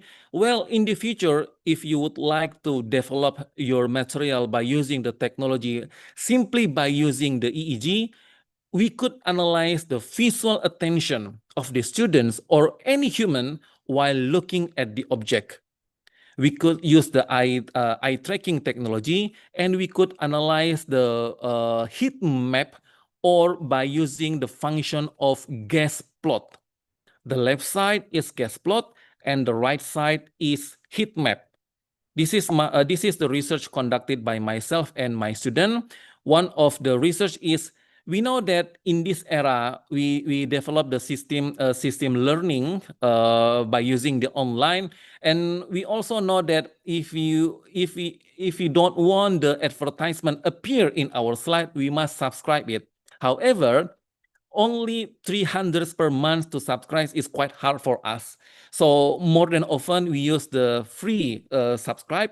And however, if we use the free one, sometimes the advertising occur. And we know that based on this data, if the advertisement occur, the attention of visual of the students will go to advertisement. So we must understand about it. If you could have the subscribe one, it is it is better. And the second one, you could see that this is the visual attention of the students or of people while looking at the cigarette package that had health graphic warning, and I try to compare between them. It's also published. You could see the publication here. And if we think that people could change their smoking behavior because they see the health graphic warning here, unfortunately, the results show that it is only the non-smoker that pay full attention to health cigarette warning on the cigarette package. So if you think we could change the smoking behavior simply by putting the health graphic warning, it's totally useless. There are many other research that I could explain to you. However, there are limitations on our time. So I'm so sorry. If you would like to ask more, simply scan this QR code. You could send me email or WhatsApp, or you could see many my social media. So this is myself. I'm actually a medical doctor, and my PhD is on brain surgery, doing the neurosurgery. While I was in Japan, I was in Japan for 11 years.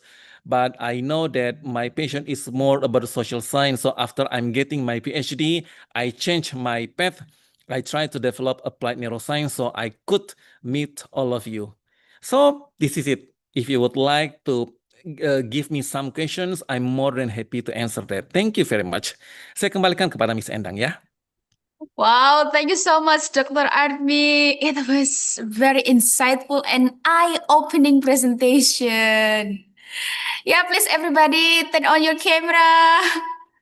Please turn on your camera, turn your camera on, yeah, so we can see you, yeah, that you are there. Well, ladies and gentlemen, now we invite the audience to participate for the question and answer sessions. Please feel free to ask by directly addressing your question to Dr. Edmi or using the chat feature. But I guess Dr. Edmi prefer to have direct question and answer, right? The participant will ask you directly. Yeah, please, everybody. Dear participants, please. Dear lecturers,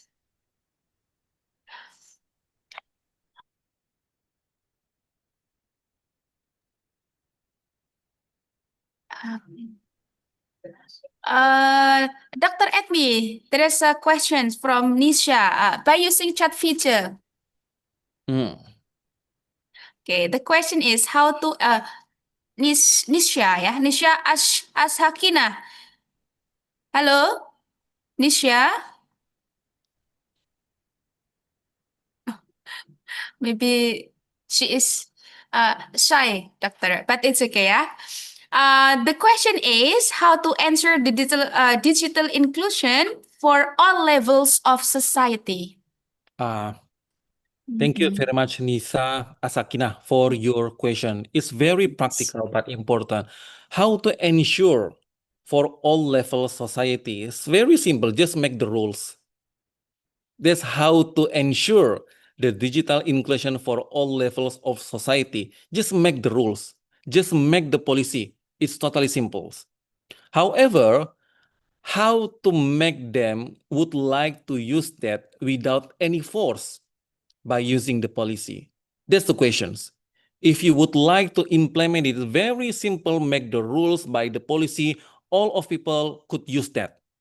But the question is how to make them use, how to make the digital inclusive for all the level. It goes back to basic fundamental of the human behavior. How to make them need this technology. The question is how to make them need. I'll give you example. I'm as an academic, as a lecturer, I'm giving my material to my students. In the classroom, it's the only place I could use the most basic method in delivering the message. However, there are things that I could deliver in detail, not on the classroom, because in the classroom, we only have maximum 40 minutes or 50 minutes in delivering the message. I cannot do that in detail. So what I could do, I could tell the student, please access this QR code and learn more. And I'll give them the clue. Some of the questions of the examination will come from this data. I don't need to force them, please read the material, but I make them need to read the materials. So how to ensure on the levels of the society, simply by making the rules, simply by making the policy, and more important, how to make them need to do that, not how to force them to do that. Is it has a percentage 100% of success? I cannot say that, but we could try that. For example, let me tell you this. The reason why I asked the participant to answer my question is it is actually my ways to ask them to open up their camera. But unfortunately, there are no response from them. So I don't know whether they are in the classroom or not. Or maybe they are going somewhere else. I don't know. So is there any guarantee? No guarantee.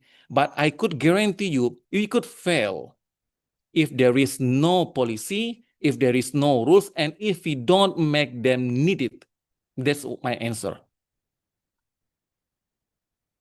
Well, all right. That's insightful answer, yeah. So to answer the digital inclusion for all levels for the society, we have to make the rules by making the policy.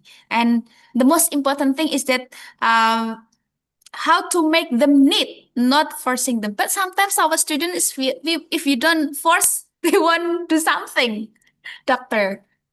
That's the Yeah. point. That's also the challenges for us as educators. Yes, yes. Well, actually, talking about how engage the student is not just about the digital, not just about the pedagogy, but more about how we communicate. And for that Yes. session, I do believe we could do that in next sessions lah ya, Miss Endang. Yes, okay. For offline session ya, Dr. Adwi, inshallah. Yeah. Okay, thank you so much for the questions, Nisha, and also Dr. Admi. The next question, please. Wow, we have Ira Sarliana is asking in Bahasa Indonesia by using the chat feature, Dr. Admi. Let me read the questions. Melihat makin dominannya AI dalam dunia kerja dan kehidupan sehari-hari, apakah penghindaran terhadap teknologi seperti AI dalam proses pembelajaran seperti pendekatan yang dilakukan oleh Dr. Edni justru bisa menimbulkan risiko baru bagi peserta didik, yaitu ketertinggalan dalam literasi digital dan daya saing global. Wow, apakah membatasi interaksi siswa dengan AI bisa menghambat mereka dalam membangun pemahaman teknologi secara kritis? Miss Endang and my fellow lecturer and academic from UNAN, this is the thing. This is very insightful things that we must consider. This is very interesting questions from Ira Serliana. Pertanyaannya sangat bagus dalam bahasa Indonesia. Yes. Maybe if I force them to give me question in English, this kind of very insightful and powerful questions will not appear. Bisa jadi pertanyaan begini keren karena diberi kebebasan kepada mereka bertanya dalam bahasa Indonesia. Mungkin saja teman-teman kita ini takut menjawab, merespon, ataupun bertanya karena dipaksa bahasa Inggris. Yeah. Maybe this is the thing that we must consider. Nah sekarang, I give it back to Miss Endang. If you ask me to answer in English, I'll give it in English. But if you allow me to answer this question in bahasa Indonesia, I'll do that in bahasa Indonesia. It's bahasa, it's okay, Doctor. No worries. Baik. Yes. Terima kasih banyak pertama kepada Mbak Ira Serliana. Pertanyaannya sangat menarik. Apakah dengan penghindaran teknologi akan menghambat mereka? Begini teman-teman semua. The things that we must consider in this digital era, AI replacing human, not adding the value of the human. Permasalahan AI sekarang, AI itu mulai menggantikan manusia, bukan membantu manusia. Saya pernah membaca satu quotes yang sangat hebat, tapi begitu bermakna. Ada satu orang berkata seperti ini, saya itu memimpikan AI membantu saya cuci piring, cuci pakaian, sehingga saya punya waktu untuk menulis dan berkarya. Bukan AI mengganti saya menulis dan berkarya sehingga saya dipaksa mencuci piring dan cuci pakaian. Itu yang terjadi. AI replacing human. Kita perlu khawatirkah? Please understand, bahayanya adalah AI replacing human because we lose our ability in critical thinking. We lose ability in creative thinking. We lose ability in resilience. We lose any other's ability. I'll give you one example. Teman-teman diminta oleh dosen untuk menulis artikel. Dosen memberi tugas. Saya tak lagi melakukan itu karena 100% itu tidak ada gunanya. Tidak ada gunanya lagi memberi tugas. Kenapa? Mahasiswa cukup tulis di chat GPT. Artikel jadi. Dosen periksa, kagak. Dosen kagak punya waktu untuk periksa-periksa, tugasnya terlalu banyak, BKD-nya bejibun-jibun. Saya itu yang nyantek. Tugas bejibun, dosen kapan punya waktu untuk memeriksa? Bagi dosen yang penting tugas ada, nilai kamu A. Yang terjadi apa? Our critical thinking ability getting lower. Mau harap apa?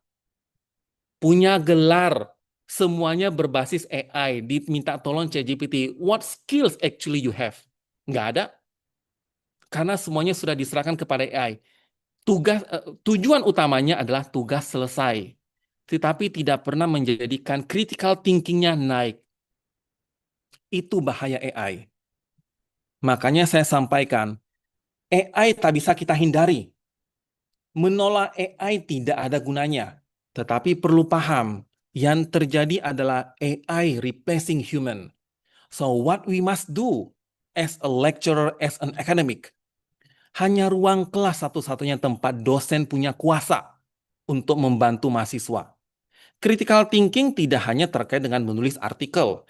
Critical thinking dengan Socratic dialogue.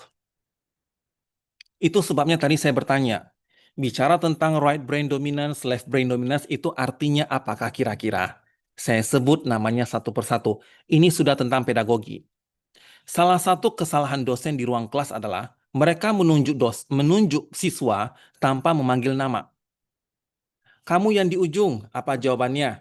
Kamu yang pakai baju biru, apa jawabannya? No.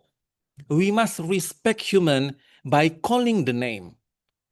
Simply dengan memanggil nama di otak kita dari sistem limbik, reward system berjalan. Disitulah yang namanya engaging bekerja.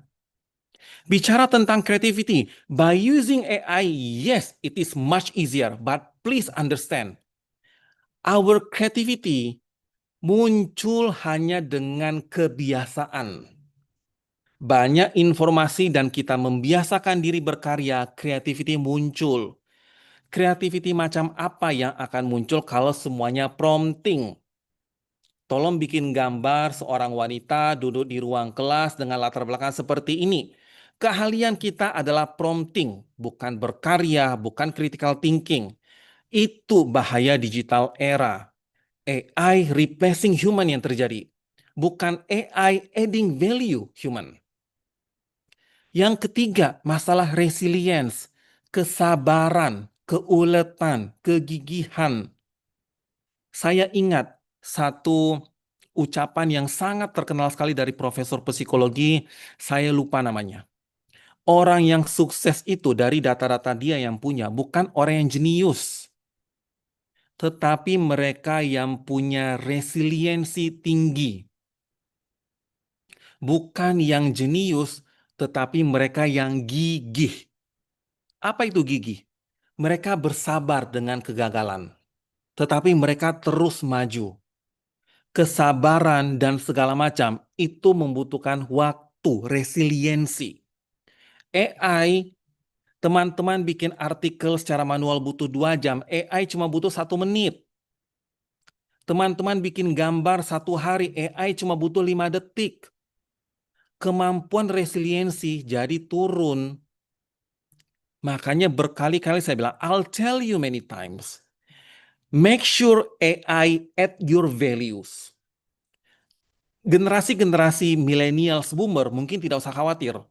Karena dari zaman jebot dulu masih kecil, udah dipaksa dengan gaya-gaya konvensional. Kami tak kenal AI.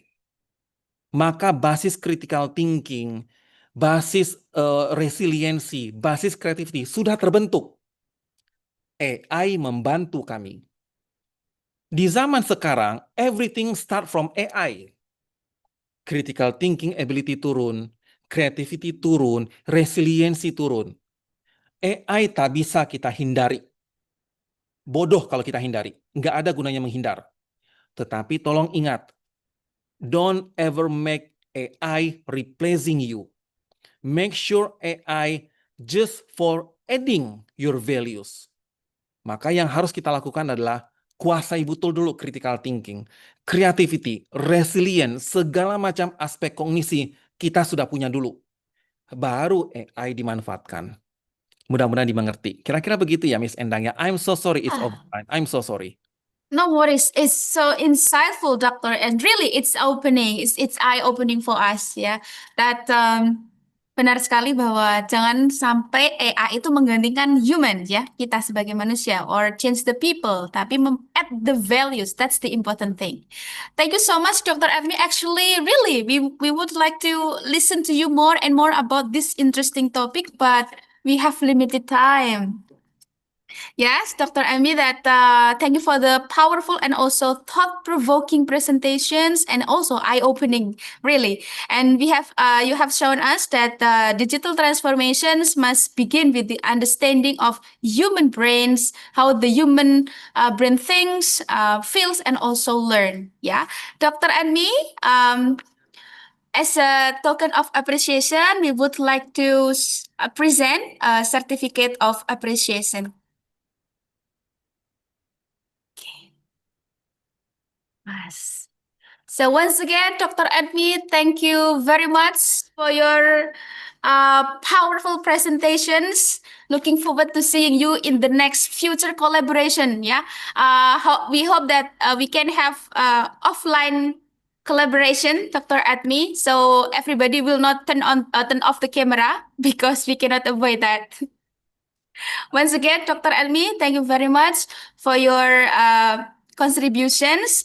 After this, if you want to stay for the rest for the events, we are welcome. But if you want to leave, we completely understand. Once again, Dr. Atmi, thank you very much for joining us. Thank you very much for your great presentations. Ya, thank you Thank semuanya. you. Thank you. Yeah, thank you, Ya, Dr. Assalamualaikum. Edmi. Waalaikumsalam warahmatullahi wabarakatuh. Well, ladies and gentlemen, that's the end of the first sessions. Before I end my session, let me summarize from our two amazing speakers. Yeah, ladies and gentlemen, from Dr. Asia, we have learned that artificial intelligence or AI in education is not just a tool; it is an innovation to reimagine how we teach, how we learn, and how we think. Her insights challenge us to design learning environments that are critical, creative, and also learner-centered. From Dr. Atmi, we are reminded that no transformation is truly transformative unless it honors us, the human mind. This message calls us to design the system that are not only efficient but also emotionally intelligent and psychologically aware.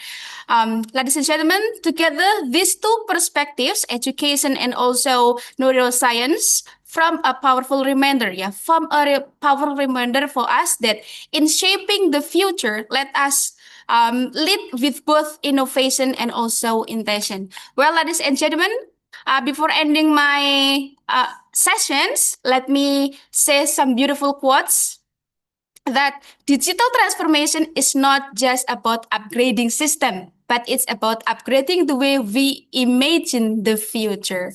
Well, ladies and gentlemen, I thank you very much for your contribution, your participation, dear participants. We thank you so much for your active participations, and I'll give you back to the Master F ceremony for the next session. Thank you. Wassalamualaikum warahmatullahi wabarakatuh.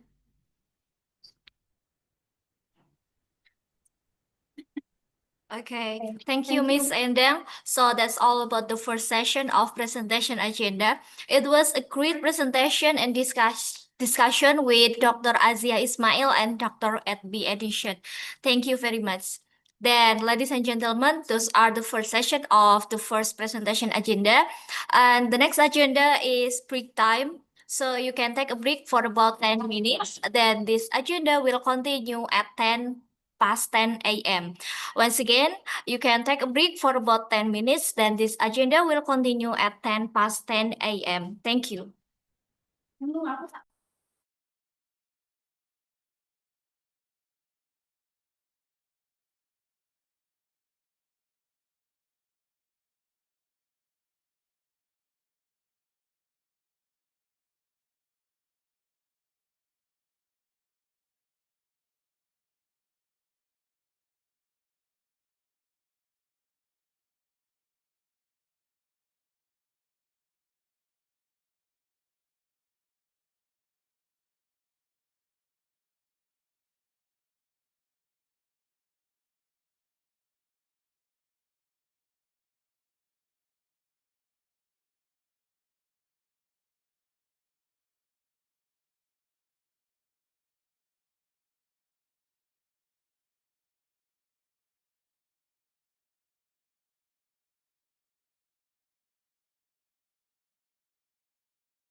Grobogan.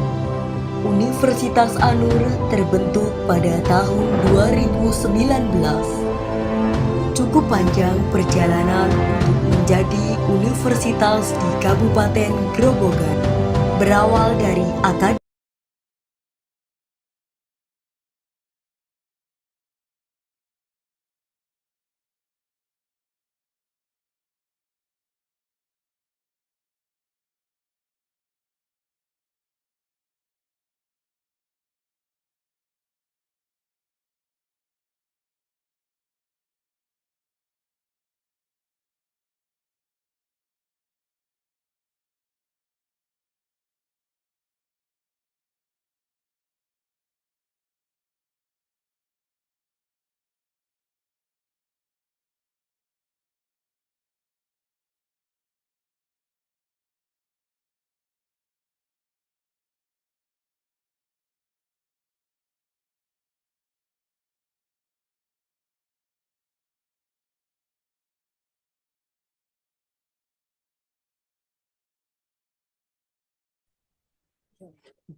Hello.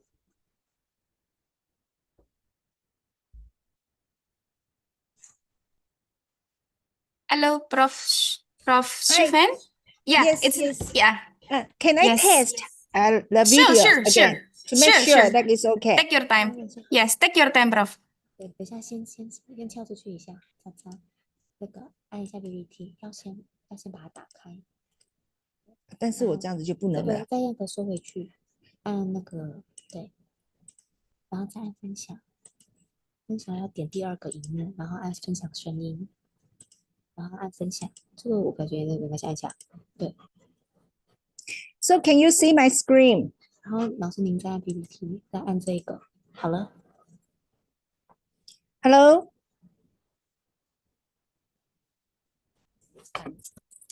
Hello, yes, Doctor. You can see my screen, right? Yeah, yes, we can.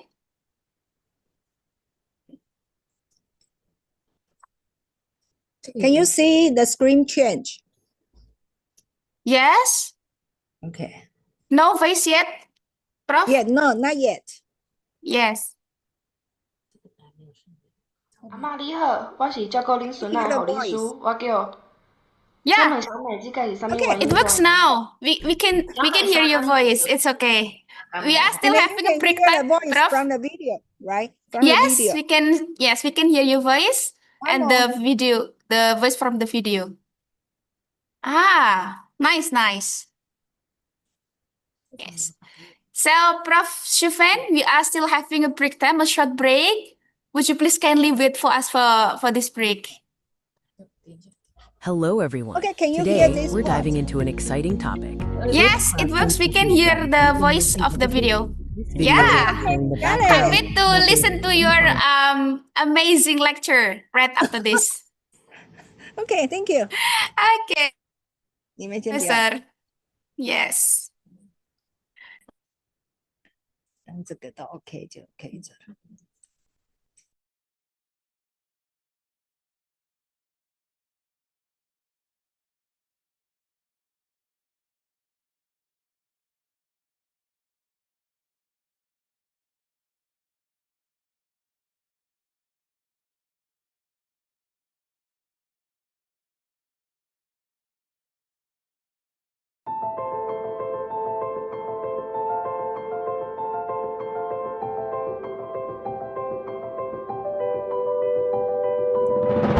Berangkat dari titik awal yang berbeda, kami menjadi hebat bersama. Di sini, kami tidak hanya memperluas pengetahuan, tetapi juga menyerap ilmu kehidupan. Di tempat ini, mimpiku dan mimpimu menjadi satu. Universitas pertama di Kabupaten Grobogan. Universitas Anur terbentuk pada tahun 2019. Cukup panjang perjalanan untuk menjadi universitas di Kabupaten Grobogan. Berawal dari Akademi Keperawatan Anur pada tahun 1996, lalu berubah bentuk menjadi Sekolah Tinggi Ilmu Kesehatan Anur pada tahun 2006. Saat ini, Universitas Anur memiliki 2 fakultas, yaitu Fakultas Sains dan Kesehatan yang terdiri dari beberapa program studi D3 dan S1 keperawatan, pendidikan profesi nurse, D3 dan S1 kebidanan, pendidikan profesi bidan, S1 farmasi,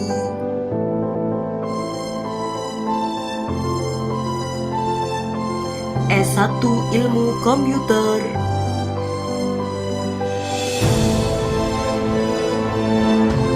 Fakultas Pendidikan Bisnis dan Terapan yang terdiri dari program studi S1 Manajemen, S1 Pendidikan Bahasa Inggris.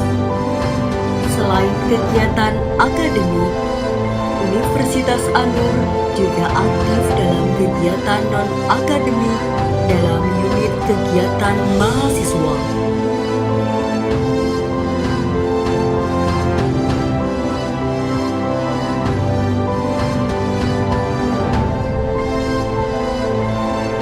Untuk menunjang kegiatan akademik maupun non-akademik, Universitas Anur dilengkapi dengan sarana dan prasarana yang memadai. Jangan takut untuk mencoba meraih mimpi di masa depan. Bersama Universitas Anur, pasti bisa. Universitas Anur adalah pilihan terbaik bagi saya. Selain kegiatan akademik, ada juga kegiatan non-akademik yang dapat mengembangkan diri saya. Universitas Anur siap, santun, inspiratif, aktif, dan produktif. Saya bangga menjadi bagian dari Universitas Anur karena suasananya yang nyaman, kondusif, dan juga memiliki fasilitas yang lengkap. Di Universitas Anur juga memberikan dukungan penuh kepada saya dalam mengembangkan prestasi saya. Terima kasih Universitas Anur.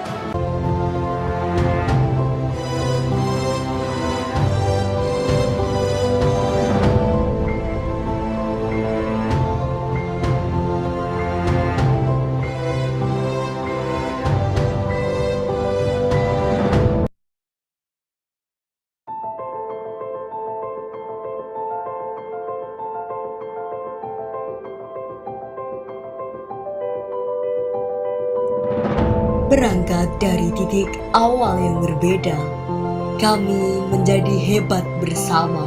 Di sini, kami tidak hanya memperluas pengetahuan, tetapi juga menyerap ilmu kehidupan. Di tempat ini, mimpiku dan mimpimu menjadi satu. Universitas pertama di Kabupaten Grobogan. Universitas Anur terbentuk pada tahun 2019. Cukup panjang perjalanan untuk menjadi universitas di Kabupaten Grobogan. Berawal dari Akademi Keperawatan Anur pada tahun 1996, lalu berubah bentuk menjadi Sekolah Tinggi Ilmu Kesehatan Anur pada tahun 2006. Saat ini, Universitas Anur memiliki 2 fakultas, yaitu Fakultas Sains dan Kesehatan yang terdiri dari beberapa program studi D3 dan S1 keperawatan, pendidikan profesi nurse, D3 dan S1 kebidanan, pendidikan profesi bidan, S1 farmasi,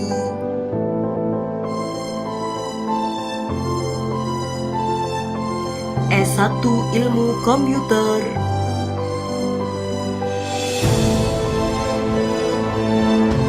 Fakultas Pendidikan Bisnis dan Terapan yang terdiri dari program studi S1 Manajemen, S1 Pendidikan Bahasa Inggris. Selain kegiatan akademik, Universitas Anur juga aktif dalam kegiatan non-akademik dalam unit kegiatan mahasiswa.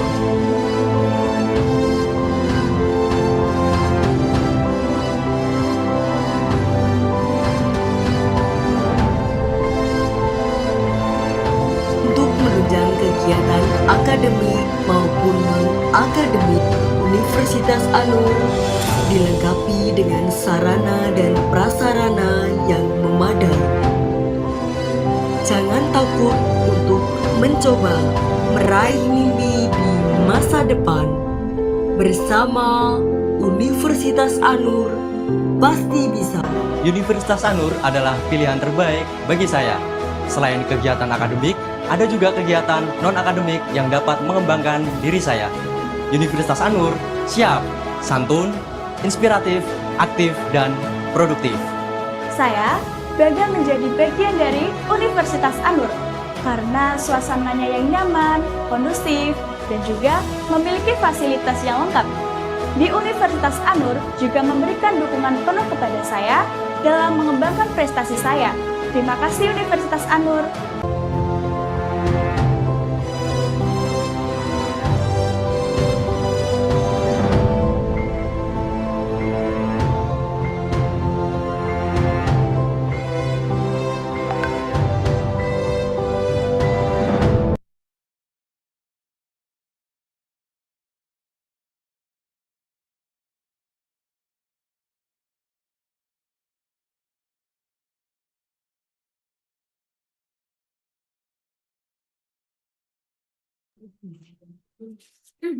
Menginformasikan untuk semua partisipan, link absensi akan di-share 2 kali. Yang pertama nanti setelah sesi kedua dari presentation session, dan yang terakhir nanti ketika saat di breakout room Zoom, di Zoom nanti. Saya ulangi lagi, untuk semua partisipan, link absensi akan di-share 2 kali. Nanti yang pertama setelah sesi kedua presentasi, dan yang kedua nanti ketika berada di breakout room. Terima kasih. Well, ladies and gentlemen, now we continue to the second session of presentation agenda. For the second session, will be guided by Mr. Nurul Setiawan Tripurnanto, SKAP MNS, as the moderator. Let me introduce you to Mr. Nurul Setiawan Tripurnanto, SKAP MNS.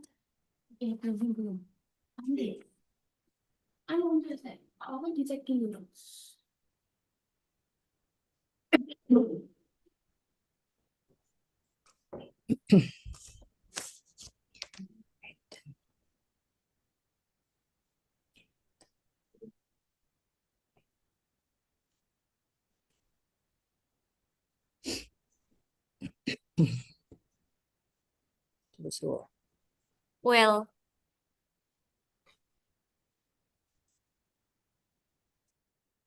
Mr. Nurse Nurul Setiawan Tripurnanto, SKAP MNS, is a committed nursing lecturer at Universitas Anur and active researcher. He graduated from Stikes Cendekia Utama Kudus for his bachelor degrees and nurse profession in nursing program.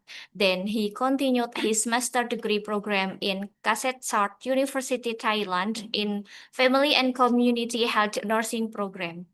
He has extensive teaching experience in various subjects in nursing programs such as nursing community, family health, nursing, and nursing communication at university level. Besides that, he also active in some seminars as the keynote speaker. He actives in writing books related about nursing program, and he conducted some research that focus in health program. So that's all about Mr. Nurul Setiawan. Now, Mr. Nurul Setiawan, the time is yours.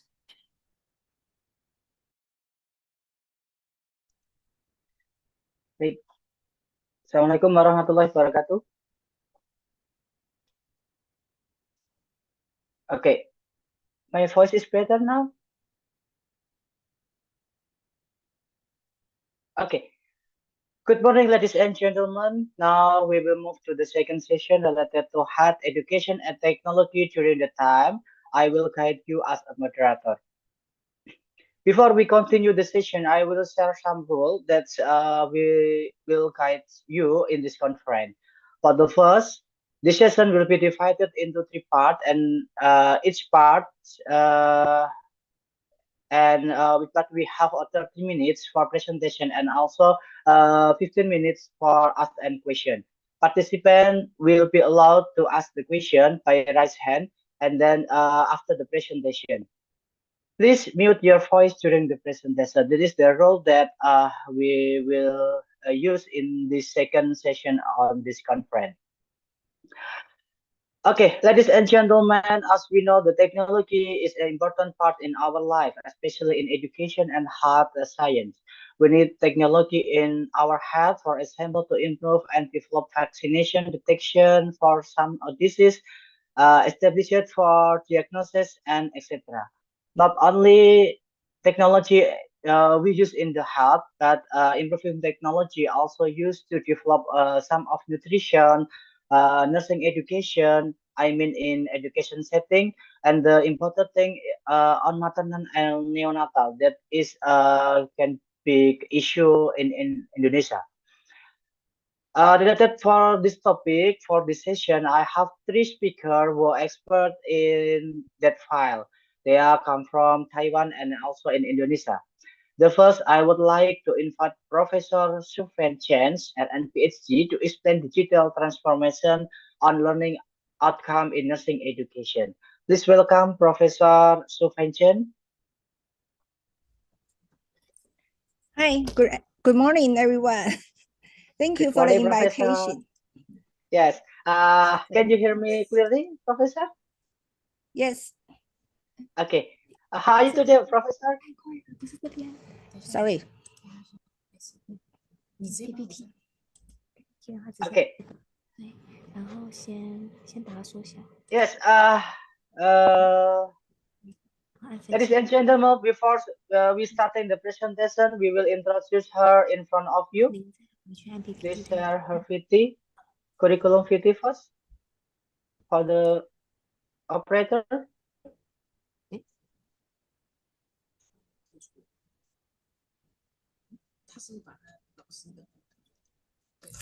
Yeah. Okay. Thank you. I will introduce her in front of you. Yeah. This is some curriculum vitae that professor have, and sorry. Okay, his name, her name is Sen Shufen, and then the title is distinguished professor, the graduate from University of Colorado Health Science Center from the PhD, and also University of Colorado in USA for the nursing, and then for the master program, he was graduated from University of Maryland at Baltimore, USA, and then for the bachelor degree of nursing also, they was graduated in University of Chuchubuki, USA, and then she have many experience related to health also. But the position is the National Taipei University of Nursing Health Science in Department of Nursing. And then, so it's so very much to read. And then I think for the patient can read carefully. And also for the academic service, move to up. Okay. And then for the article that they already published, she have so many articles you can read, start from into 2030 and until now. They are focused from the nursing also. So this is a very nice 43rd, yeah. And then we continue. Okay, thank you.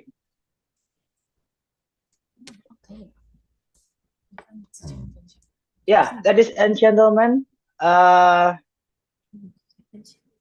to save the time, you have 30 minutes to presentation and 15 minutes for ask the question.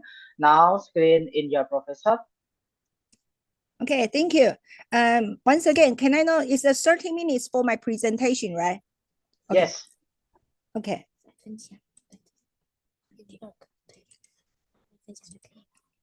Okay, can you see my screen?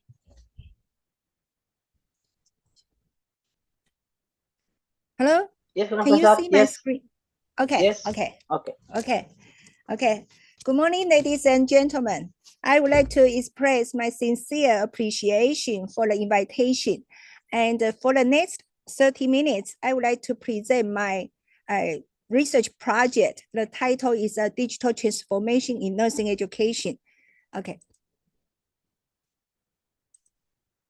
Okay, so when we talk about the nursing in the past, nursing required nurses to possess fundamental nursing with compassion, patience, and patient. Okay, so but in the present era, nursing requires nurses not only to have a fundamental nursing, but also we are required to integrate theory and practice all together with digital learning and self-directed growth. Okay, so especially we put more focus on the evidence-based practice in this era. Okay, and then back in 1995, at that time we just has internet. A few people are discuss about the internet, and then a few people believe online shopping would ever become mainstream. Nobody believed the online shopping will be the mainstream. But now, only like spend like 30 minutes, we have a lot of online shopping, internet banking, and digital learning, and also so many online platforms that is become a very important part in our life. In Taiwan, for our students may be able to go without water or electricity for a short while. But if you don't provide internet to the student, they will fight for their right in Taiwan. Okay, so we can know the internet is just like air. The life just doesn't work without it. So that is really important for the internet. So this one make the digital transformation occur in our education. So when we're talking about digital transformation, I will briefly talking about the definition of digital transformation.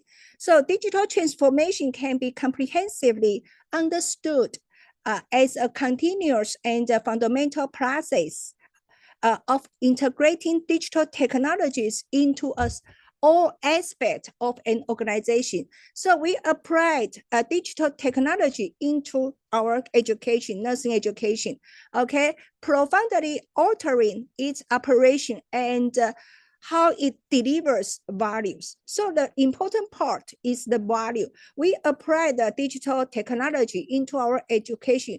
We need to grow, we need to enlarge the value of the digital technology. So when we're talking about the transformation, we need to know what's the meaning of the transformation. Transformation means making the change. So we want to change something that we did before and then become better. So transformation requires courageous journey of growth and renew. Also, it requires the inspiration, inspire someone to do something better. So that is why I apply the digital technology into my research project. Okay. As the moderator introduced me, so I earned my PhD in America. At that time, I focused my research study focused on children's pain. But my master's degree, my major is in nursing education. So I applied the nursing education pedagogy with my profession all together. So today, my presentation will focus on how I applied digital transformation in nursing education and my research focus also all together. Okay, so this is my study conduct in 2010 to 2013. Okay, sorry, this part is wrong. I earned my PhD in 2002, and then I become a faculty member at the Fuyin University in southern Taiwan. A year later, which is 2003, I was invited to engage in a distance learning and both synchronized and asynchronous teaching. So at that time, I enjoyed to explore something new. And then at that time, I didn't receive any funding until 2010. So this is a grant support by the government. So I was awarded a grant to develop a learning avatar for teaching pediatric nursing, because I was major in open heart surgery, and then my specialty is in there, and also pediatric unit. Okay, so before the developing the innovation learning tool, I consider some issue. So in our teaching environment, the teacher always talking about the teaching, learning, examination together, but there is a disconnected between learning, teaching, examination, and practical. So when students go to the hospital for practical, they have some trouble to make this one connected together. So I was wonder, can I develop something to make a connection between learning and the practical all together? So I asked my students, they say they hope I can provide a real clinical case, offer unlimited time and opportunity for practice. They also wants me to provide instant feedback toward their learning and the references relevant to the case. So I try to find a way to connect the learning and the application all together. So in my mind, I asked myself so many times, how to bridge the gap between theory and practice, how to make learning interesting, how do I improve students' self-directed learning ability? Because in this era, students need to learn by their own, so many new things. So how can I help our students to develop their own SDL? Also, to solve the problem, I also ask myself, can I create a learning environment that is not limited to space, time, and manpower, and also match students' learning preferences? Also, is it possible to develop a virtual learning tool that the only thing students cannot do is to touch the real patient? Can I do this? And can learning occur at any time, any place? Can learning be interactive and enjoyable?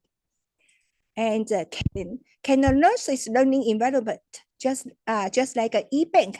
The only thing you cannot do from the e-bank is withdraw the real money. So can I do this way? So after that, I also, okay, is it possible to develop a virtual learning tool? Sorry, a virtual learning tool where the only thing missing is the student to touch the real patient. This one I talk about. Okay, so I talk the technologists and then so different kinds of department. So we developed the 3D ISOs because the time limit. So I only show you the film and then guide you to know what is that. So this is a 3D, I call it a 3D interactive online learning system. Our student will go to the system and then learn how to taking care of the children. And then for this project, I received the new patent in 2012, and then 2015 I received invention patent. Okay, so let's see my film. So this is the avatar I developed for my student. The student wear the uniform, they wear the test. I have two cases. This one is a case for the asthma care. So when students go to the unit, they walk to the bedside and then talk to the patient. So, and then okay, so we taking the history. We asking the mother, grandma, about the children's condition. Okay, so based on this, the grandma answer the nurses what kind of problem of the children, and then we need to see the appearance of the children, and then get the idea, and then make the judgment. What's wrong with the patient? 我觉得我好像 because 吸 she 不 has 到气。 difficulty to breathe. So after that, when the patient complain about this, how do you make the action to deal with the patient's problem? You need to check her vital sign. You need to check the SpO2. After you get the SpO2 data, which is 91, and then you need to know what is the meaning of SpO2 is 91. So you need to choose the answer, and then if you get the correct answer or not correct answer, the student will get the guide. 无，因爸爸惊危险嘛， And then 因为 because 之 the 前迄 brain 电视拢报讲咧，讲住 can 了囡仔拢 induce 死 the 去咧。 asthma. 我了解， So 做 the 侪家 nurses 长嘛有共 want 款的 the, 问题。 the 毋过 patient 迄个 to 世界 receive 卫生组织 the 已经有 shot. 讲啊，注射流感疫苗了后，引起不良反应的人，比得着流感了后引起不良反应的人更加少足侪。 Okay, here is the order the doctor give to the patient. So you need to know, a student need to know the content of the order, each one in detail. So I have the test question to guide the student to answer. And this one is for IV fluid. So they need to choose the right one, and then the fluid will come correctly. Okay, so I will ask the question like this way. And then since the children is 10 years old, okay, so this one is an inhaler. Okay, so the nurses do the education to the grandma and the children. So they need to know how much left for the inhaler. 听小美阿嬷说，小美因为气喘所以住院。 Okay, because the children is 10 years old, and then 10 years old children in Taiwan should go to school. If the kids miss the school, the teacher always call the parents. So the teacher call the nurses, and then you see how nurses 不 answer 知 the 道能不能 patient. 了解小美目前的情况？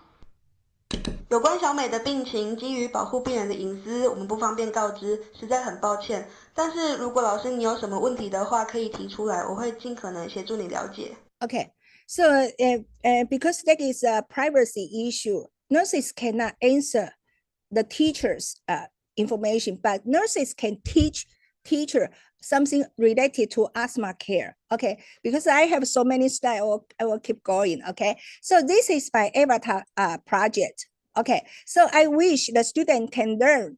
When they use the iPad or any kinds online system, they can learn anything they want from their computer.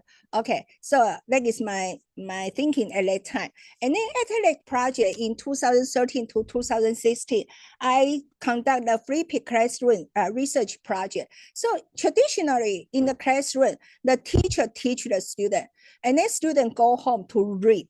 When we read, maybe something we are not clear, so we don't know how to do. The learning is passive but demands imagination. I need to image how asthma patient look like. Okay, so this one. So after that, I developed a free peak classroom.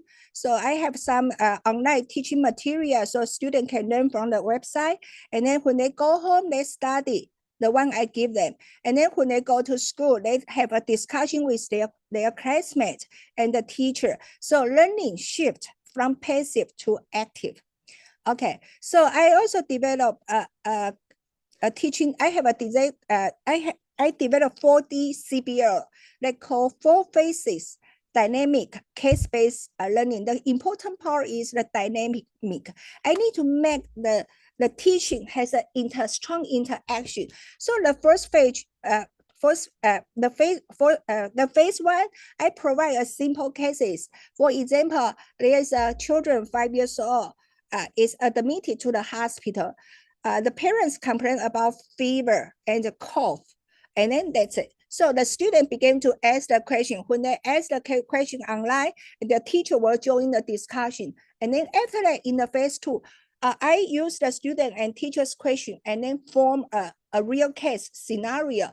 So I bridge stage-based cases. So when the student go to school, but at home they will study, they will read they are not only to discuss the cases, but also I provide a lot of material for students to read, to prepare, so that when they go to school, they are able to discuss with other classmates and teacher or TA. Okay, when they go to school, they will have a classroom discussion, and then they need to report what they found about the case, and then how they are going to solve the problem. Okay, so here after that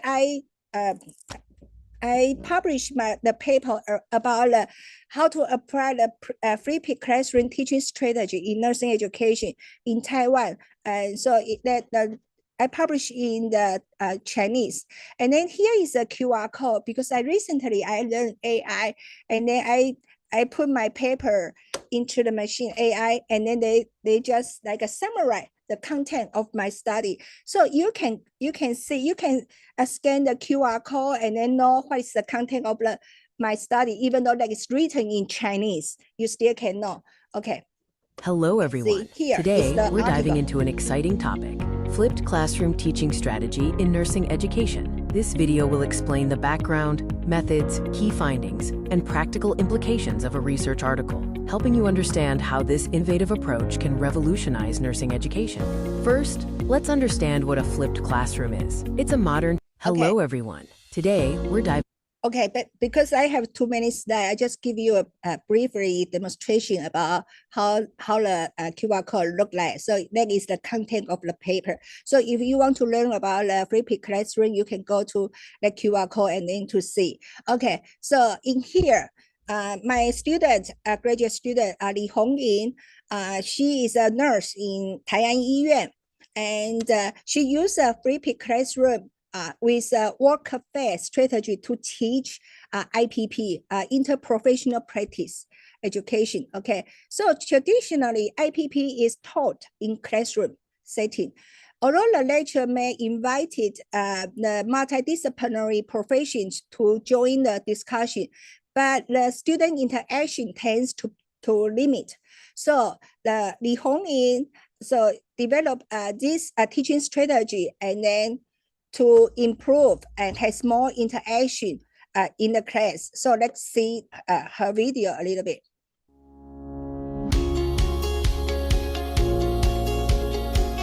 Okay. So this is a traditional classroom. This is the way we learn. And you know, not many people listen. Okay, so she developed a new way. Like emerge the work cafe. So this thing is they will learn how to do the IPP. What is the content of the IPP? What is the core competency of IPP? So they learn at home on the website, on the internet. So when they go to the classroom, we use the work cafe. So the setting is like this way. We provide a case for them to discuss. And then so it's different from the traditional.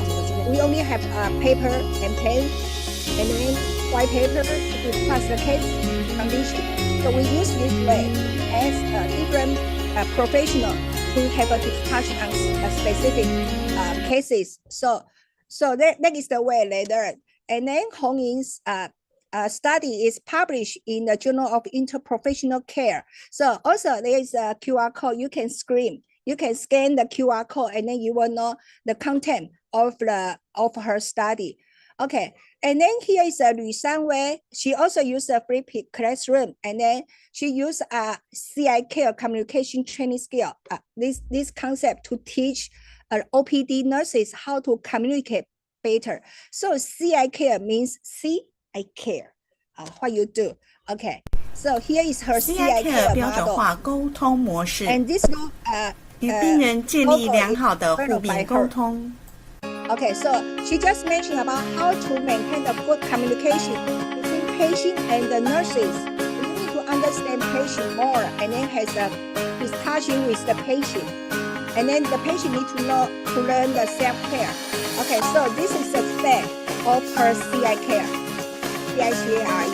So C, connect, introduce, and communication. Okay. So she teach their nurses how to do each step, how to introduce themselves, how to communicate with the patient and the family. And asking the question whether the patient has other kinds of questions, and then you need to respond patient properly. And then finish the conversation. Okay, so this is a CICR 标准化沟通。 Okay, and then her paper also is published in Journal of Continuing Education in Nursing. You can read her paper in detail. And actually, I also guide my student to develop the VR. So my student Zhang Ziwei, she working in the emergency department, and then he focused on chemical disaster training. So usually in the before, although the chemical disaster are rare, but when it occurs, that will overwhelm the emergency department. So in the past, nursing staff have primarily relies on tabletop exercise for training, and then so Zhang Zhiwei, she used the VR to training their nurses. So this is a VR because it's a 3D. When we see, sometimes it's not clear, but when you wear the glasses, it will be clear for the nurses. So every nurses in the emergency department need to know their own role of doing the disaster care. Okay, so when the patient come out, you need to know what's happened to the patient, and then what things you are going to deal with the patient. So there's a voice. It means patient not dying. So check the vital signs and do other things. So he just has a whole procedure to ask to guide the student. Nurses to learn how to do it. Okay. So the patient with a chemical, they are not allowed to go into the ER. They need to clean the body first. So how do they clean? 来，颈部倾斜，好，上肢，手指头，手手清洁完，下肢，手指头，好，清洁完，我们清前胸哈。Okay, then there has a test question to ask the nurses how to deal with, how to do the clean the body, something like this. So whether if they get it wrong or right, we will have a record, their learning record about this. So they will know which part they need to relearn. And Zhang Ziwei's paper is published in Nurse Education Today. Also, you can scan the QR code and then know what he do. Okay. And then some of my students use the game-based learning in their study. Xiao Zhiqun use an immersive cinematic escape room for the disaster preparedness. Okay, so here is his hymn. Okay.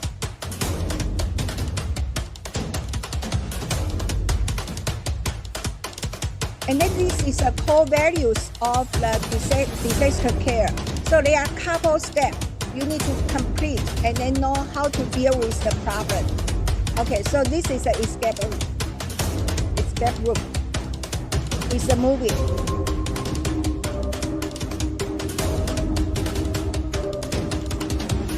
Okay, so because time limit, I'm not going to go further. Okay, so she just made the classroom just like a movie theater. So if the teacher teach the student just like that way, the learning won't be boring at all. So and then he also published her study in clinical simulation in nursing. Also QR code here. This is a Q1 paper. Okay, and then for the Wang Xingyi, she used the board game to teach ECMO care. So this is this one, but I'm going to go further. And then here is her paper. Here is her paper also published in the Q1 journal, Nurse Education in Practice. Okay, so and the other one is about the APP. I named it iLearning APP and eStory. This one is I named the APP. And this is He Qiaoruo. He Qiaoruo is a clinical instructor teach in the college, teach college students. So because she find out chest tube care, student cannot do well. So she developed APP so student can learn from their mobile phone and then how to taking care of the patient. Okay, and then for the her paper also published in the Nurse Education Today Q1 paper. In here, if you are interested, you can go there. And then also for the Ye Jiahan, he also developed a EPP. I named it called E-Story. And then we put focus on clinical reasoning competency. So this is his film, but we don't have time to do it. So anyway, if you are interested, his paper also published in a Nurse Education in Practice, also Q1 paper, and then you can read it. Okay. And then some of my students also doing the serious game for her study. Su Jiahui do the serious game to teach students how to do the airway management education. Let us read this one. Okay, so this is his serious game. You know, the COVID-19, due to the COVID-19 pandemic, students are not able to go to the hospital for practice. So Su Jiahui use a serious game and then to teach their students to know how to taking care of the COVID-19 patient. So the patient has a complete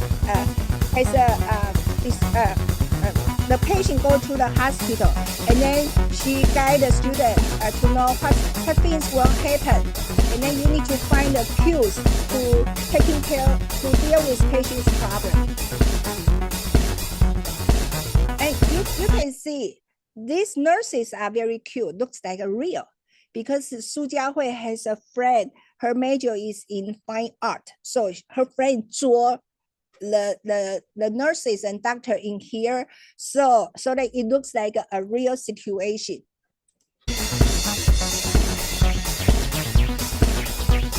And then she asking, so because I give a lot of clue, and then so you need to find what's the patient's problem. Then they discuss about the oxygen. This one is not okay. Too late to change. And then give student advice about the SARS-CoV-2. Any information about this. After that, they take a exit. Like the patient's HPO2 only 88. How can you do next? And then how is the negative unit look like? So her film has shown this one to the students.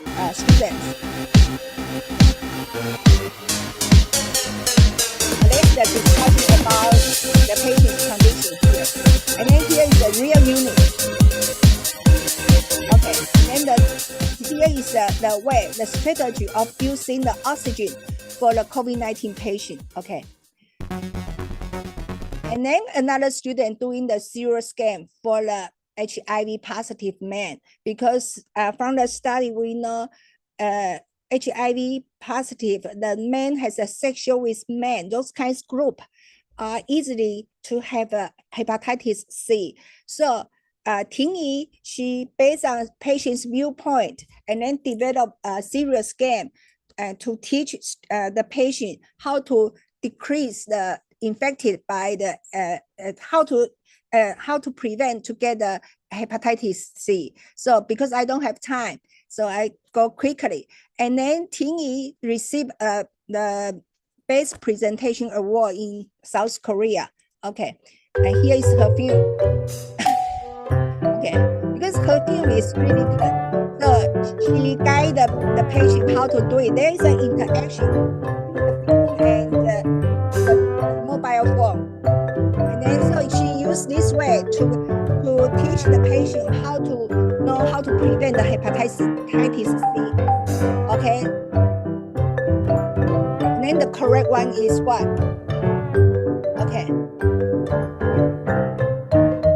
So because the patient will regularly go back to the hospital to see the doctor, and then how doctor is going to teach the patient how to prevent hepatitis C.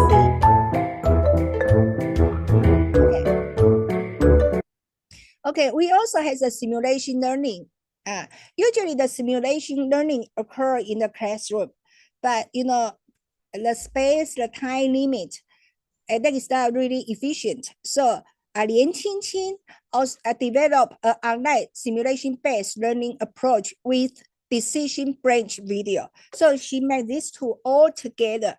So we call this one called online simulation branch. And then she submitted her paper to the nurse education in practice.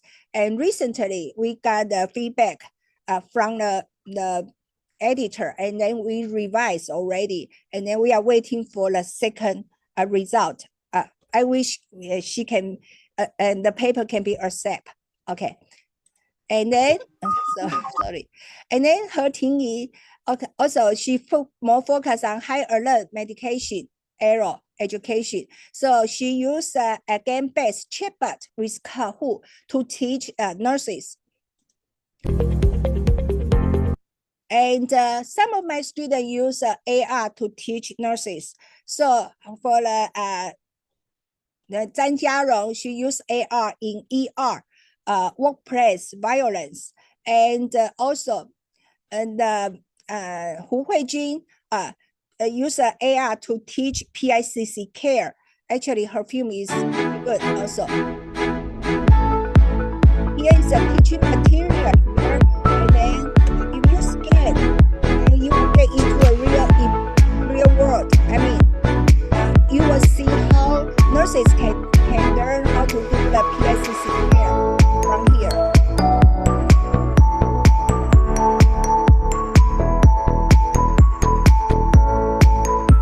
Okay, and then also her paper is submitted to nurse education in practice. Now it's reviewing. Okay, and then my recent graduate student, Guo Pingjun, she also developed VR. And then we call this one clinical augmented reality education simulation for malignant fungating wound care. So we call this one CARES MFW. So this one is his film. Okay, so in Taiwan, training in fungating wound care is primarily delivered through the in-person lecture. And so the teacher may use the model to help to let the student to learning how to do the fungating wound care. But you know, the model is not real. And then so they don't know how to deal with this one. And the patient has a fungating wound. The wound care is different from other kinds of wound. So she need to know. So Pingjun developed the CARES MFW to teach their nurses. So this is the film. So you use your mobile phone. You can learn from the mobile phone. Learn MFWS at your pace. Nurses how to learn. And then provide the PPT and other information to the Mobile AR, clinical reasoning, and wound assessment unite in TPACK framework. AR clinical reasoning visualize wounds, diagnose problems, plan treatments, reflect outcomes. Here is fungating wound, different kinds of cancer. 3303一个52岁的女性，她是乳癌患者，目前治疗是每周打绢撒。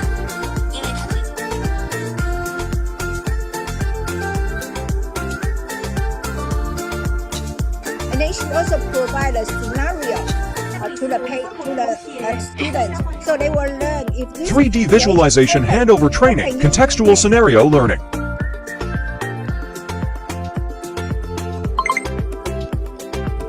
So from the test, you also For cancer wounds, non-assessment dimensions, complete scenarios.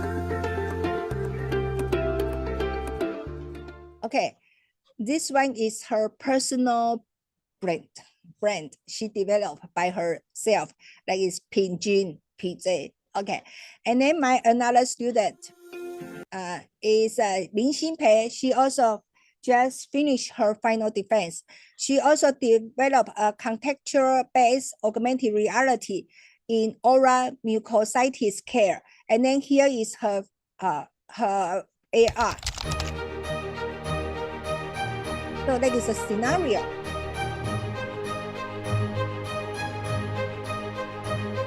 So different kinds of complaint has a different kinds of treatment. So how do you taking care of the patient? So she guides the nurses to do it, and then also provide the other kinds of information. So you need to make a judgment.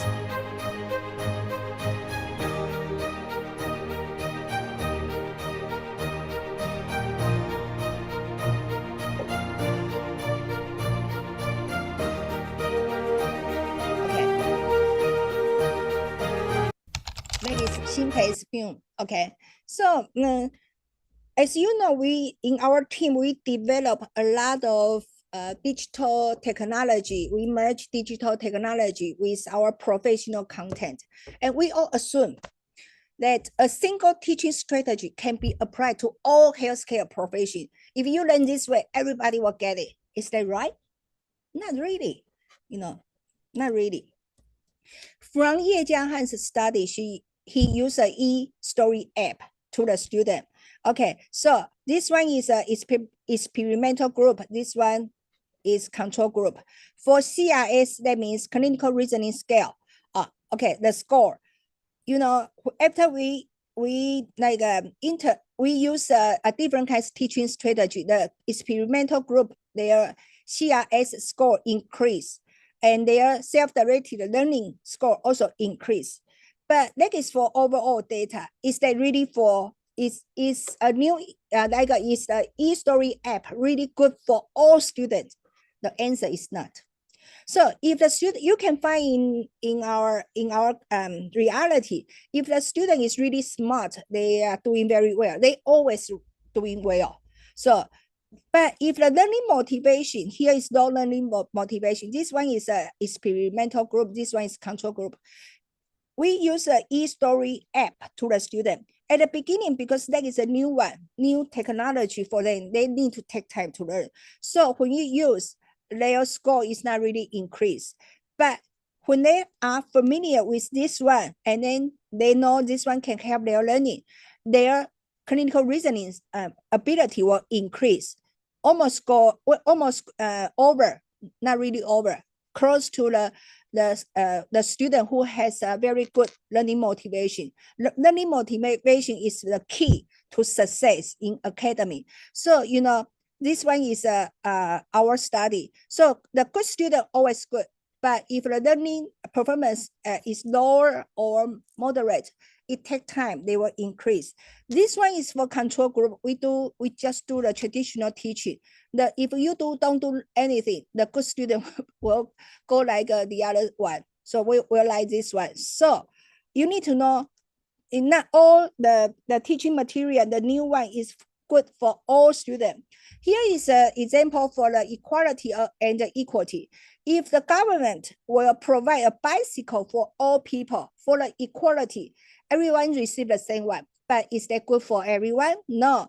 For the people disabled, if you give this bicycle to him, it is useless. If you give the same bicycle to tall person, it's too small.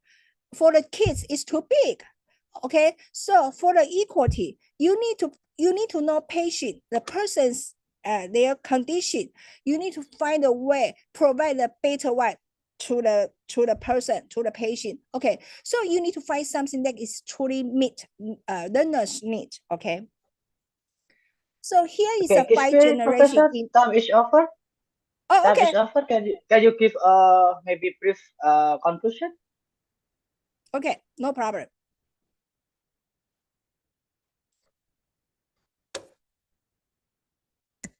Sorry, take too much time.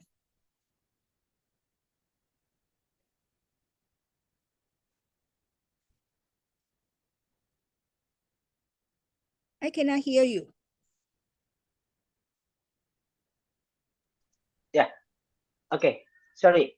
Actually, your time is over, but it doesn't matter, Professor, because it is very nice presentation to improve our knowledge and also to give some idea to improve technology in health, especially in health. Okay, now time to ask a question because limitation of the time. So maybe I need one or two participant. If you have a question, please raise your hand and give your question.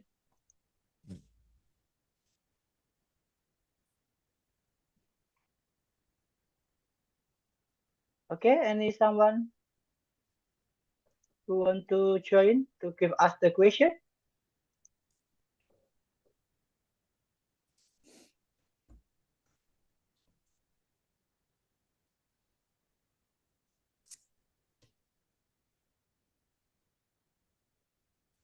Okay, One question, Professor, in the chat room from the material and the example of the application and simulation that the professor has presented in the presentation session, I can conclude that computer technology can also to be used to support the learning process. How to improve the ability of health science lecture to create simulation and virtual reality application.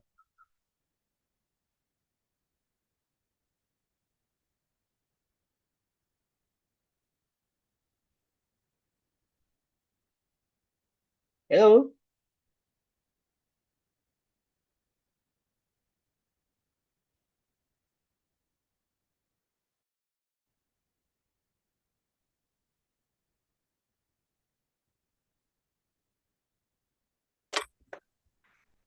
Sorry, No, please, yeah. I was kicked out.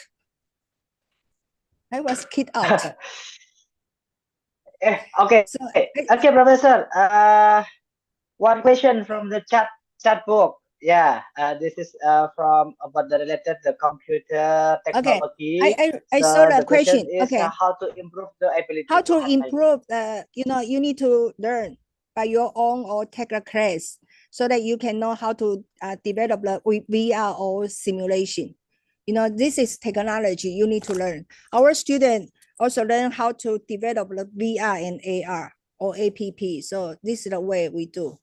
And our department focus on how to make the digital, how to connect the digital technology with the professional content together. So take time to learn. Yeah. Okay, Professor. Is it possible when I give your question, Professor? Sure, no problem.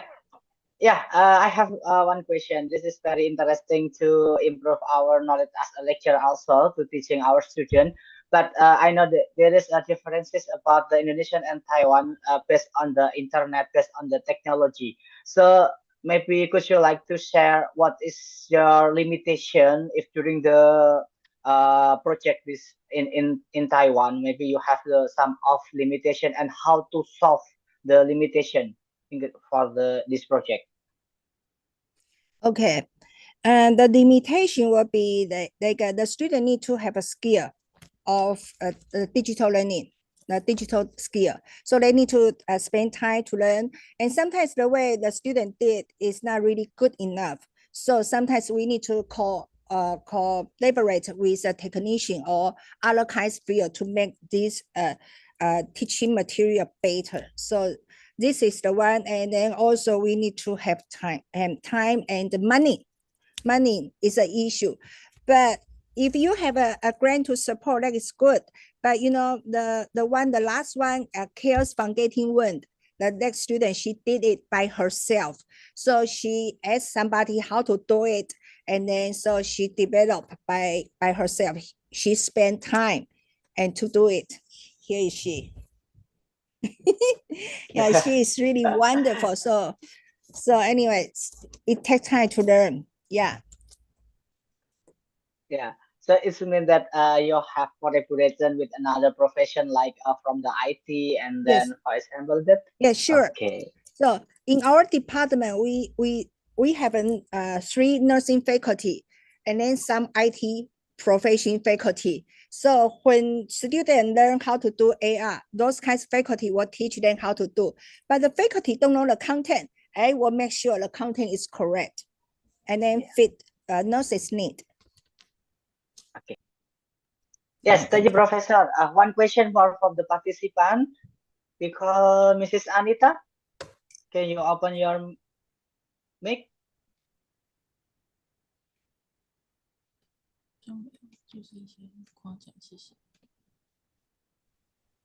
Hello, Mrs. Anita. Please give your question, please. Yes. Thank you, Mr. Wawan. I have a question about the material.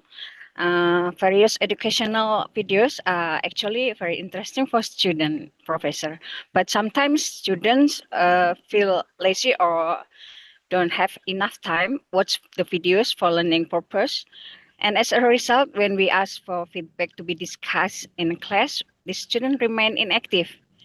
How can we deal with the student like that? Maybe you can give us, yes, thank you. Okay, I will give them the score. For our homework, the final score, I have 20% for midterm, 20% for final. The other part is the discussion online or reading the material. And then from the platform, I will know how much time you spend on reading the video. If not, then I will send you the message. Say, I will remind the students, say you only spend 2 minutes, and then that is not enough. And then you need to finish the test question to show me you complete the reading, something like this to remind them. And then if they finish, I give them the score. So they will do it. If they want to have a good score, then they will do it. So this is the way I do. And then when they present their study, has a discussion with other students, if they're doing good, I will give them the good grade. It's kind of like encourage them to do better. Okay. Okay, thank you for the answer, Professor. Okay, welcome. Okay, thank you very much, Professor. The time is over. I think this is a very nice presentation, nice knowledge and then experience that you share for us. And then now I will hand a token of appreciation or present of certificate of appreciation. Okay. Hello.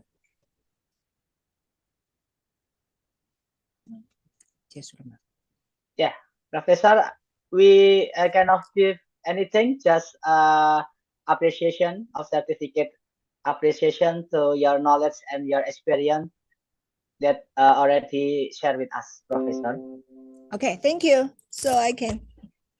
Okay. Yeah, and now time is over, and then the first session, and now you can stay on the screen until the finish in the seminar. And or you want to leave, we are completely understanding. So thank you very much for everything, and good morning, Professor. Thank you. Bye bye.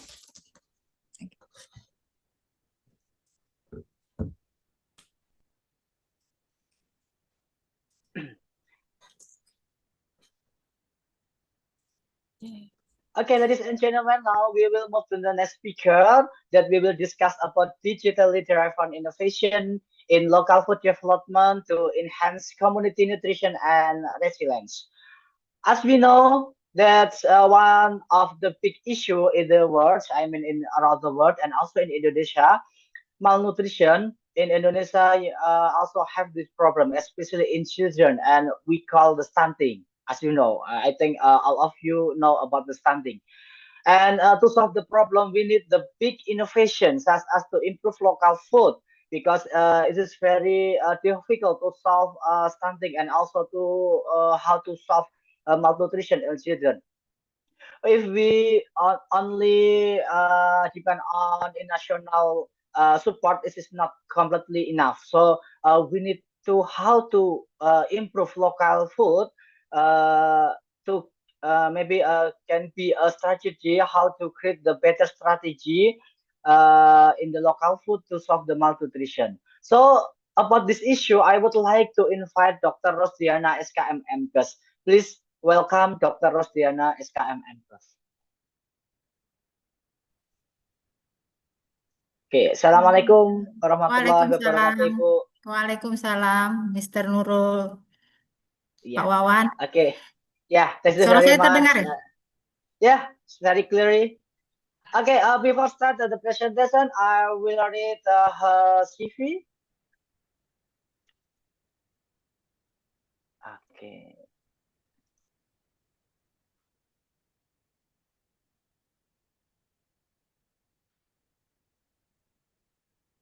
Okay. His name is Dr. Rosdiana SKM MKes from the Indonesia, and that she is a lecturer. This is for the Google Scholar ID. If all of you want to know how much from the article that she already published, at the administration profession, the first is Head of Study Program, Faculty of Public Health, Universitas Indonesia Timur, and then Rector of Universitas Anur until now. and also from the international conference. She have many international conference. Yeah, this is you can read, and also she have some outbook as a research book and journal proceeding and a journal start from 2013 and until now. So there are many articles that already published. So if of you all the participants want to know more about Mrs. Rosdiana and then how the article that already published, you can visit for the Google Scholar ID. Okay. Yeah. Okay, ladies and gentlemen, now we will continue to know about the nutrition and then strategy how to use food local nutrition to solve the problem. So we will invite the Mrs. Rosdiana to present your material. The time is 30 minutes to presentation and 15 minutes for ask the question. And now screen is yours. Baik. Oke, terima kasih Mr. Wawan sebagai moderator. Saya izin bilingual ya, Pak Wawan, boleh? Supaya ini peserta ini kan Ya, sebagian monggo. besar dari Indonesia ya. Jadi mungkin akan Siap. saya combine bahasa Inggris dan Ibu. bahasa Indonesia. Boleh Pak Wawan ya? Halo? Ya, silakan Ibu. Oke, baik. Assalamualaikum warahmatullahi wabarakatuh. Greeting to all of us. I would like to express my gratitude to the organizer for inviting me to be a part of this outstanding international conference.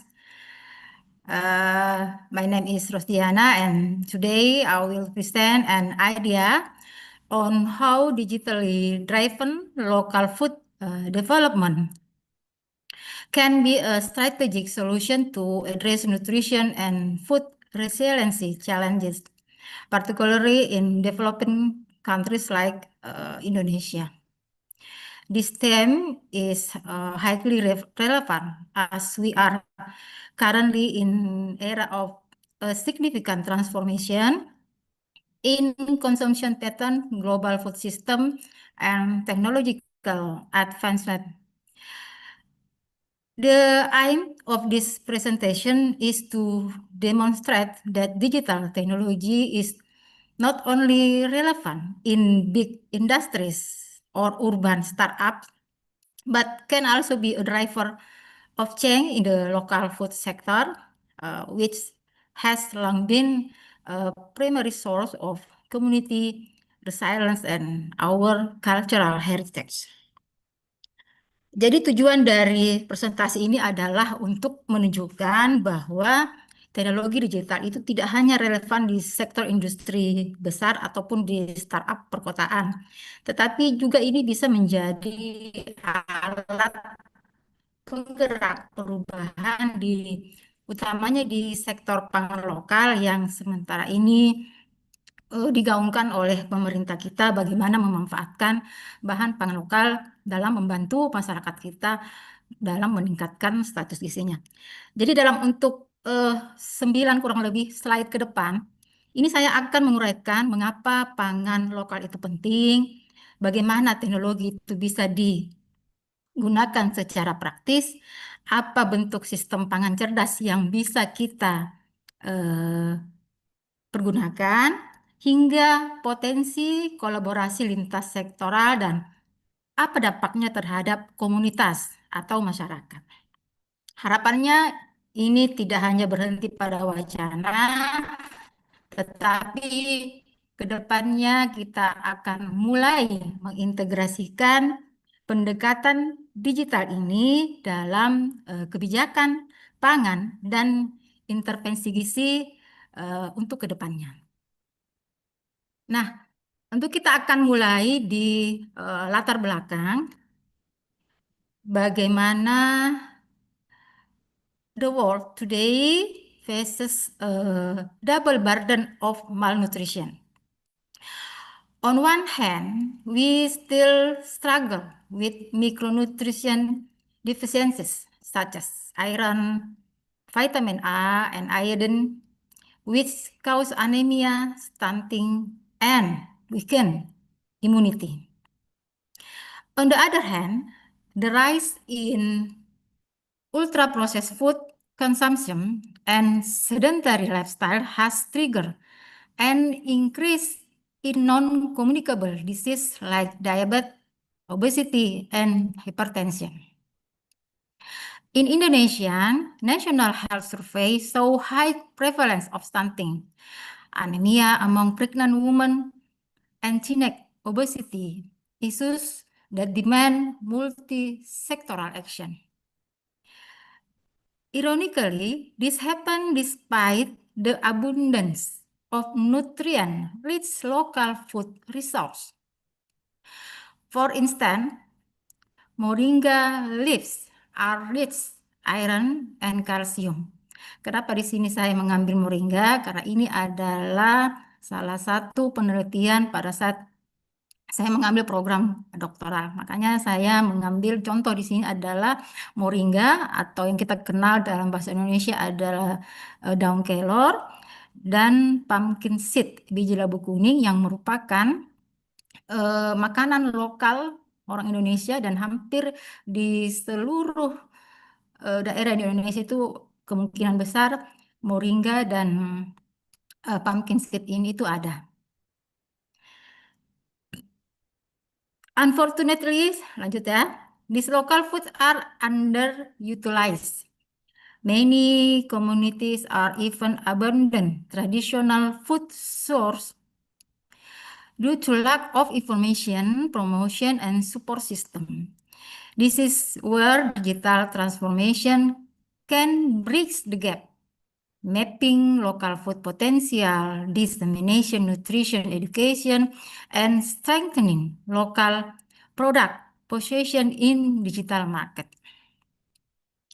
Jadi untuk presentasi ini berangkat dari kesadaran awal bahwa kita bisa membantu memperbaiki status gizi masyarakat dan membangun ketahanan pangan yang inklusif, di mana kita bisa mengintegrasikan tradisi pangan lokal dan menggunakan inovasi digital di masa kini.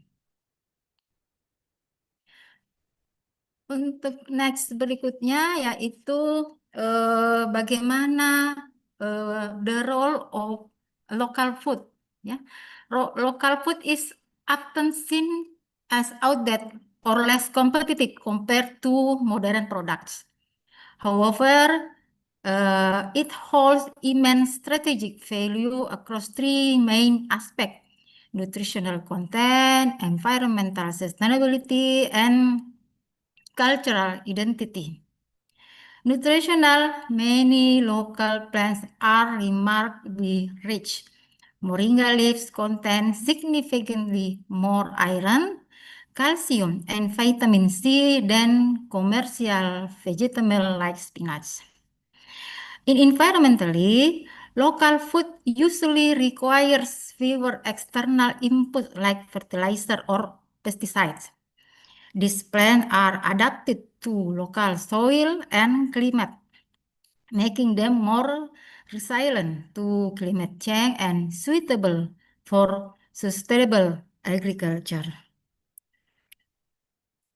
Oleh karena itu, bagaimana sistem ini bisa memperkuat pangan lokal bukan sekedar alternatif, tetapi ini adalah kebutuhan yang bisa kita gunakan dalam menjawab krisis gizi dan krisis lingkungan, serta sebagai landasan untuk membangun ketahanan pangan yang berkeadilan dan berkelanjutan. Kita lanjut di next slide. Nah, ini adalah gambaran bagaimana digital transformation in nutrition. In this era 4.0, Industrial Revolution, we have seen major transformation across various sector: transportation, finance, education, and agriculture.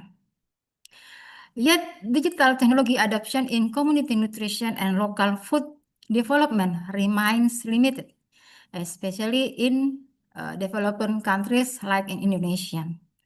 Digital tools hold enormous potential to drive efficiency, transparency, education, and empowerment.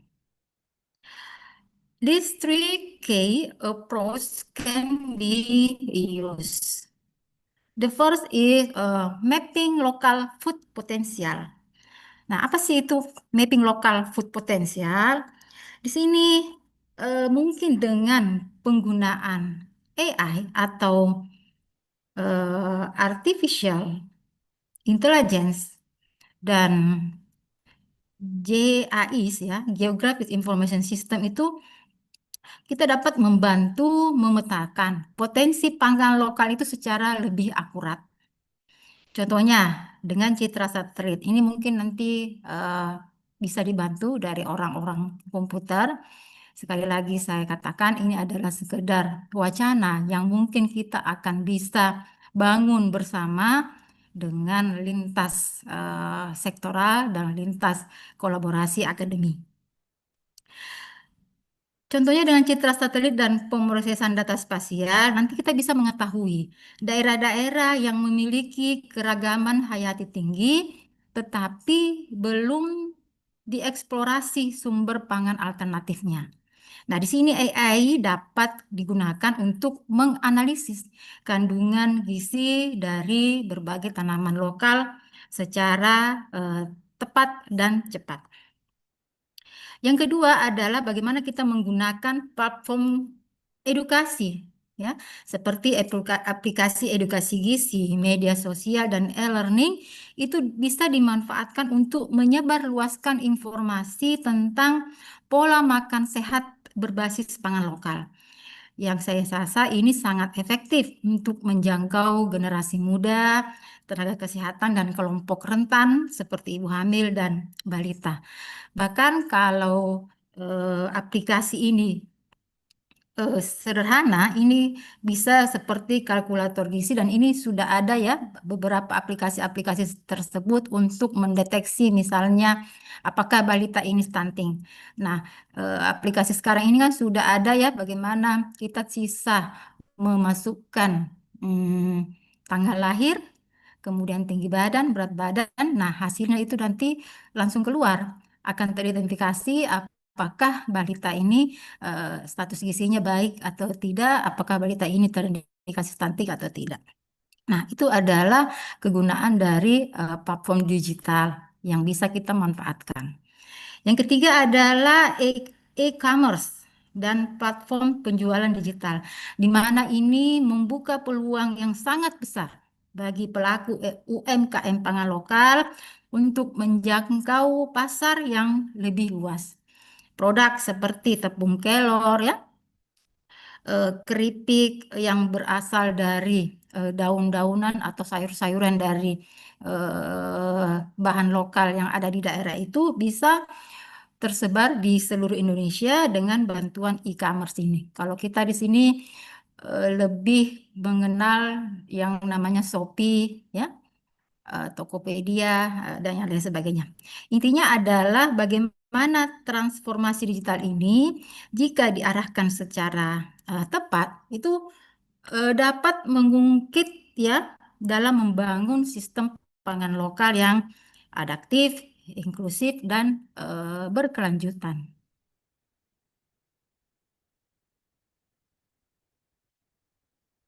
Oke, ini case tadi ya.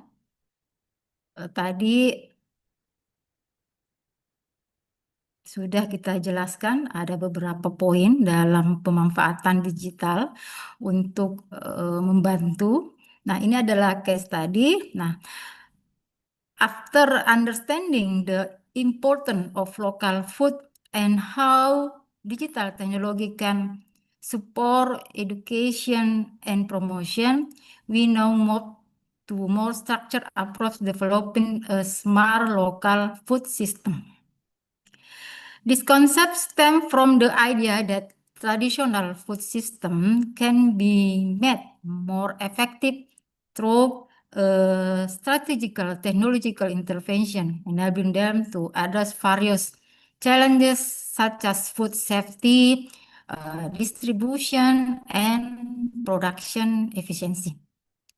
This case study illustrates how the integration of local wisdom and digital technology can create sustainable nutrition solution. The project began with participatory research to identify nutritious yet underutilized local food source such as moringa leaf and pumpkin seed. Next, product development was carried out collaborative between nutrition experts and local communities, resulting in market-ready products like moringa biscuit and pumpkin snack. These products were tailored to local preference to ensure broader acceptance. Jadi di sini kesimpulannya adalah bagaimana digitalisasi itu bisa menjadi pengungkit utama untuk keberhasilan program yang sedang sama-sama kita wacanakan ini. Teknologi seperti JIS digunakan untuk memetakan wilayah budidaya, aplikasi edukatif memperluas literasi gizi, dan platform digital mempertemukan produsen dengan konsumen melalui e-commerce.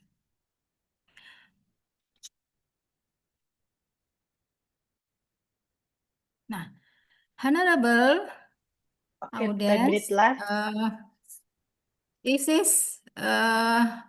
Let's us take a look a real life case study that illustrate how the integration of local resource and digital technology can create a significant impact on both community nutrition and the local economy. One example is the development of product local crops such as moringa leaves and pumpkin seed. Moringa leaves atau yang biasa kita kenal dengan daun kelor ya, is a local food source with an exceptional nutrient profile. Its benefit including addressing anemia, vitamin deficiency, and immune support, particularly for pregnant women, children, and the elderly. In this project, moringa leaves were processed into powder and further developed into a variety of value-added products such as nutrient-rich biscuit, herbal capsule, instant porridge, and moringa tea. These products were designed to be practical, affordable, and suited to local consumer preference. Digital technology support the promotion and distribution of this product. Educational platform and social media campaign effectively disseminate information about the benefits of moringa, especially targeting mothers and young families. Meanwhile, GIS-based mapping identified two moringa growing cluster, enabling efficient production, planning, and scaling. The integration of product innovation and digital tools has not only boosted the consumption nutrition local food, but also open new economic opportunity for local communities, making a moringa symbol of digitally enabled local food empowerment.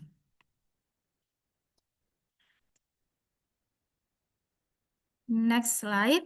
Nah, ini adalah contoh yang lain. Tadi adalah moringa atau daun kelor. Untuk yang ini adalah pumpkin seed, di mana biji labu kuning ini juga setelah diteliti itu ternyata dia kaya akan zat nutrisi, terutama adalah zinc, ya. Zinc yang sangat-sangat yang merupakan salah satu mikronutrien yang diperlukan dalam masa pertumbuhan seorang balita ataupun untuk kelompok-kelompok rentan, misalnya ibu hamil yang anemia ataupun lansia. Melalui inovasi berbasis lokal ini, di penelitian saya sebelumnya itu kami membuat semacam biskuit biji labu kuning yang dimana bahan dasarnya itu dari biji labu kuning ini diolah menjadi sebuah biskuit yang dijadikan sebagai makanan tambahan pendamping ASI yang kami intervensikan pada balita-balita yang mengalami kekurangan gizi di daerah Sulawesi Selatan, dan hasilnya sangat memuaskan. Ternyata hasil dari penelitian itu menunjukkan bahwa menggunakan biskuit biji labu kuning dan menggunakan pada masa itu ada biskuit dari pemerintah yang khusus untuk mengatasi permasalahan balita yang mengalami kekurangan gizi, hasilnya sama. Ini menunjukkan bahwa biskuit biji labu kuning yang berasal dari produk lokal ini bisa atau digunakan sebagai pengganti dari biskuit pemerintah yang dulu digunakan sebagai makanan tambahan untuk balita-balita yang mengalami kekurangan gizi. Begitupun juga dengan kapsul daun kelor. Menurut hasil penelitian menunjukkan bahwa kapsul daun kelor yang diberikan pada wanita-wanita hamil yang anemia menunjukkan itu adalah hasilnya sama dengan kelompok yang diberikan tablet TTD pada saat itu. Ini menunjukkan bahwa potensi keberhasilan dalam mengurangi atau mengobati wanita-wanita hamil yang anemia itu potensi kapsul daun kelor dan potensi TTD itu hasil penelitian menunjukkan bahwa sama ya. Dan sementara ini kan berbeda. Kalau daun kelor itu merupakan bahan dasar lokal, sedangkan TTD itu kan adalah merupakan produk-produk pabrikan. Nah, Excuse me, di 5 sini minutes left. Oke, terima kasih. Ya.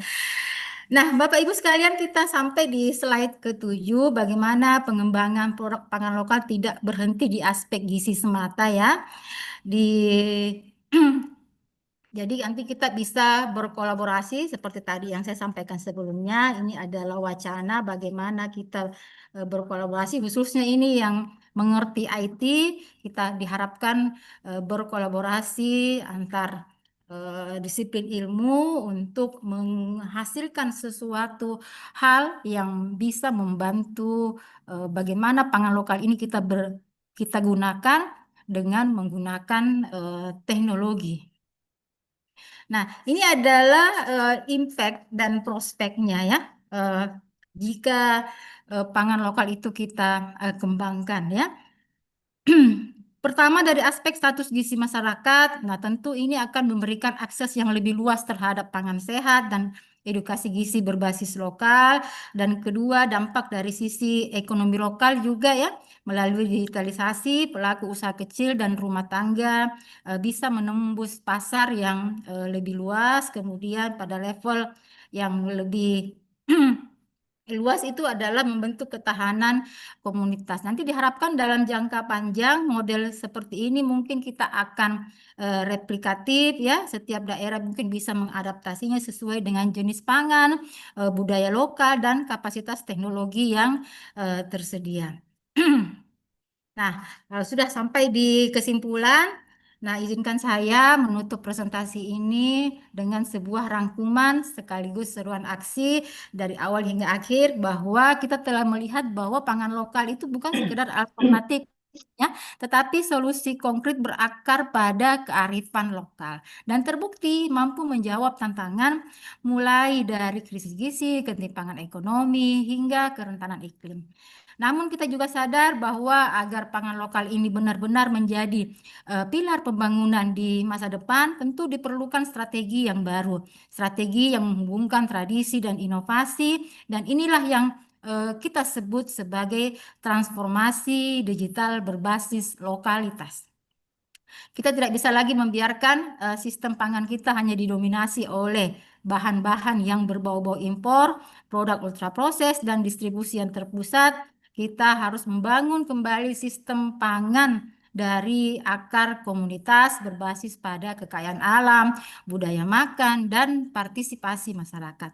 Teknologi digital hadir bukan untuk menggantikan tradisi, namun untuk memperkuat, mendokumentasikan, dan menyebarluaskan informasi-informasi edukatif kepada masyarakat. Baik, terima kasih. Kita sudah masuk di slide terakhir ya. Akhir kata, saya ingin menegaskan kembali bahwa pesan utama dari presentasi ini adalah transformasi pangan tidak selalu dimulai dari industri besar atau laboratorium mahal, ia juga bisa dimulai dari daerah terpencil, dari tangan petani, dari resep ibu-ibu di dapur desa, dan dengan dukungan teknologi digital yang perguruan tinggi pasti punya, ini semuanya bisa menjadi gerakan global yang berdampak. Terima kasih atas kesempatan yang sangat berharga ini. Semoga kita semua diberi kekuatan untuk menjadi bagian dari perubahan yang inklusif, sehat, dan berkelanjutan. Wassalamualaikum warahmatullahi wabarakatuh. Salam hormat dan sukses untuk kita semua. Saya kembalikan kepada moderator, Mr. Nurul Setiawan. Okay, thank you very much, Ibu Dr. Rustiana. This is very interesting presentation related to the local food, improving local food for health, and then specifically to increasing the nutrition. Okay, ladies and gentlemen, all the participants, as we know that local food is like important thing to improve nutrition, especially to solve some of disease malnutrition. I mean, so not only how to improve the quality of local food, but also to how to improve from the quantity of local food. So based on the presentation, I open ask the question for the participant. Maybe any participant have the question. I have two participants for the give the question. Okay, please your hand first, and then I will call you to ask the question. Okay, let me see some of participants.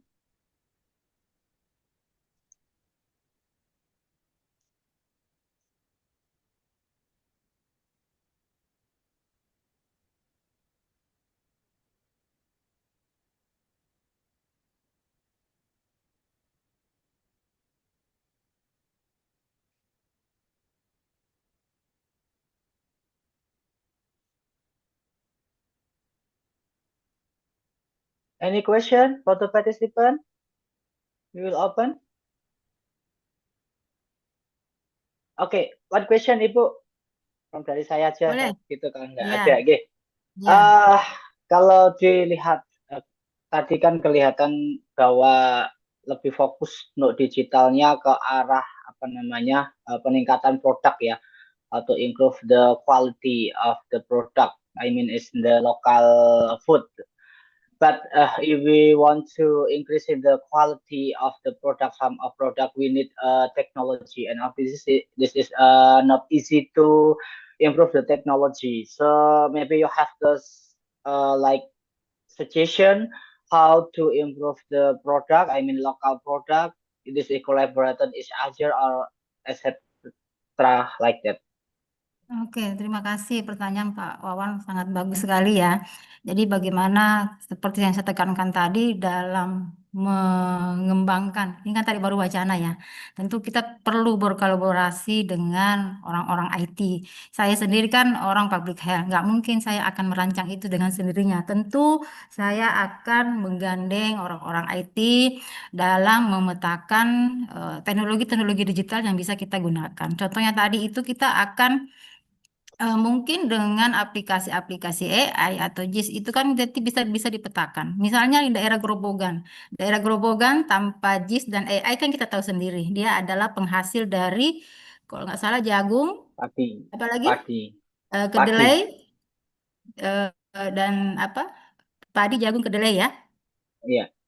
Nah, Itu mungkin juga di daerah lain juga bisa seperti itu. Tapi kan kita nggak tinggal di daerah itu, makanya kita nggak tahu. Nah, dengan AI atau JIS itu nanti akan memunculkan bahwa wilayah-wilayah tertentu itu punya pangan lokal, mungkin seperti kedelai, moringa, yang mereka kaya di situ. Itu bisa kita manfaatkan. Nah, untuk di daerah Grobogan sendiri kemarin itu karena saya tahunya bukan dari AI, tapi memang karena saya tinggal di sini, makanya tahu bagaimana kedelai dan singkong itu merupakan pangan lokal yang melimpah di daerah ini. Nah, itu kita bisa kembangkan menjadi suatu makanan yang bisa membantu memperbaiki status gizi balita dan ibu hamil. Dan alhamdulillah kemarin itu ada yang lolos ya.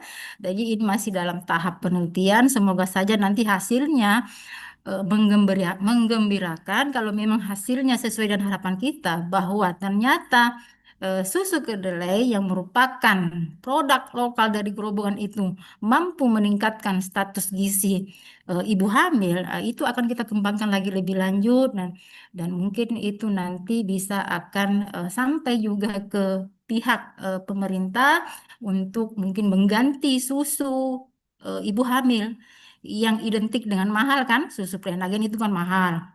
Itu mungkin bisa diganti dengan susu produk lokal kita sendiri. Ya. Begitu Pak Wawan, bagaimana menggunakan atau melihat potensi-potensi lokal yang ada di daerah kita masing-masing. Okay, so the important thing is we can do by ourselves, but we need to collaborate each other to improve quality and quantity of the local foods. Okay, thank you very much for the question and answer, and also for the sharing material, Mrs. Rosdiana. And now time is over, and I will give a token of appreciation for your kindness in sharing your knowledge and experience for today. Mohon dibantu operator. Baik.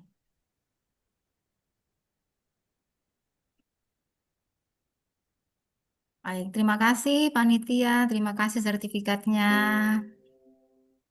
Yes. Okay, thank you very much, Bu Rosdiana, for sharing your knowledge and experience. Maybe it's useful to us to improve our skill and knowledge also, especially for the nutrition and then based on local food. Okay, now you can stay in the screen until the finish of the session. And ladies and gentlemen, now we will move to the second session of the speaker. Okay. Now for the last speaker.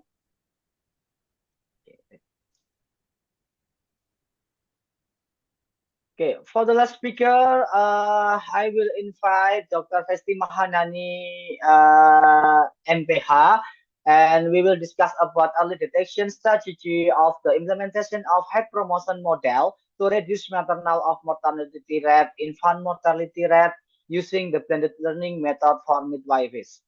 So as we know that mortality rate and infant rate in Indonesia is still increased, and now mortality rate and then maternal mortality can be based on the one of indicator of health of Indonesia. So for this moment, I will invite Mrs. Dr. Festi Mahanani. Please welcome on the screen.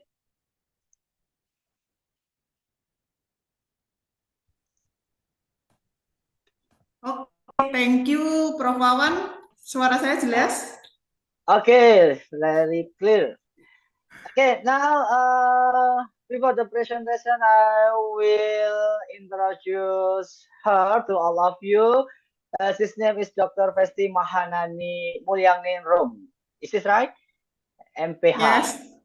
She was born of Kendal, 20 May, and then from the educational background, she was graduate from undergraduate in Stikes Lokorejo Semarang and Poltekkes Semarang, Poltekkes Kemenkes Surakarta, and also she was graduate from master degree in Universitas 11 Maret, and continue for the doctoral degree in University of 11 Maret also. And then she have many experience work. For the first, she is a lecturer at Stikes Lokorejo Semarang, and then moved to the Ahmad Dahlan Yogyakarta as a lecturer also. And then the last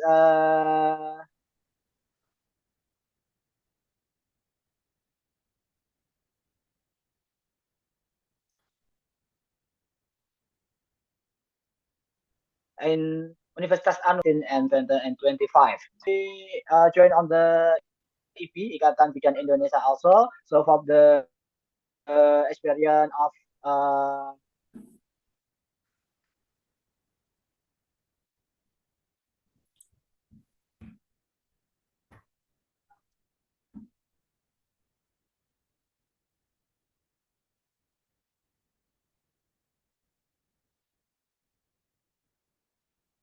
condition of anti-rape female sex worker. This is the last publication that already not in the curriculum vitae.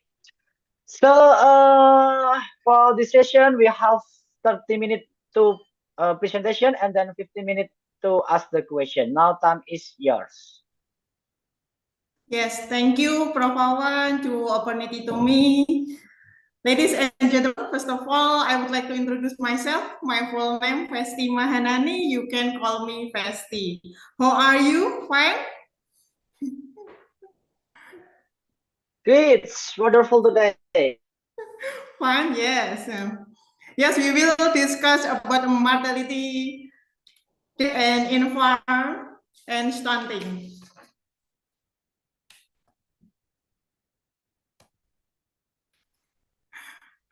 Semuanya, oh yes, okay.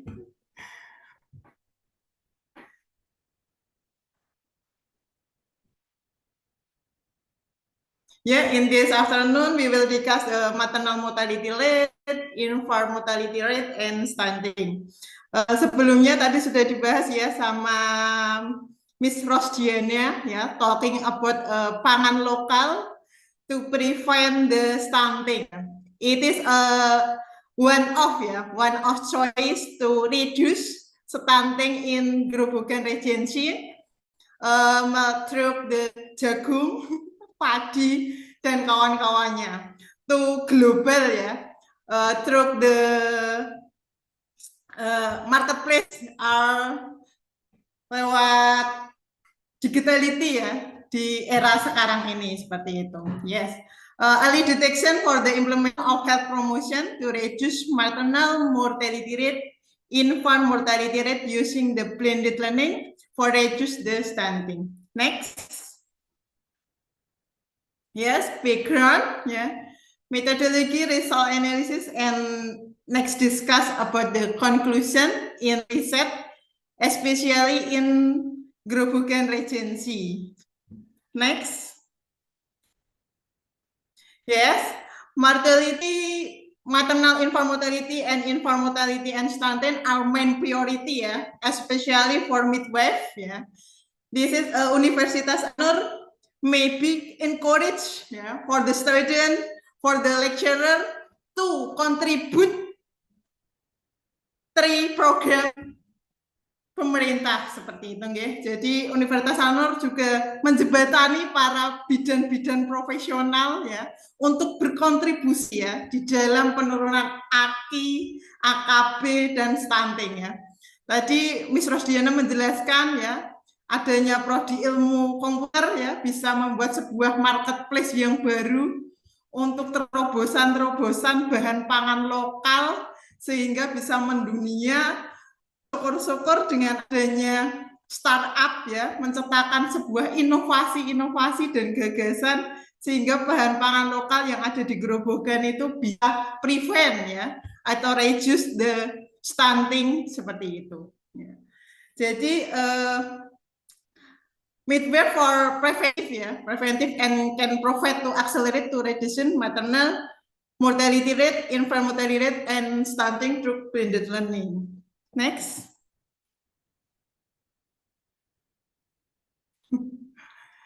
To promotive and preventive effort can be provide midway to accelerate reducing Bagaimana di Kabupaten Grobogan sudah menyediakan sebagai suatu contoh banyaknya program penurunan AKI ataupun AB di sana melalui digitalisasi karena sekarang eranya digital yaitu adanya maternal, perinatal, neonatal, detection notifikasi atau juga sekarang adanya program yang digagas oleh kepala dinas yaitu dokter spesialis turun gunung and then ada juga program to reduce maternal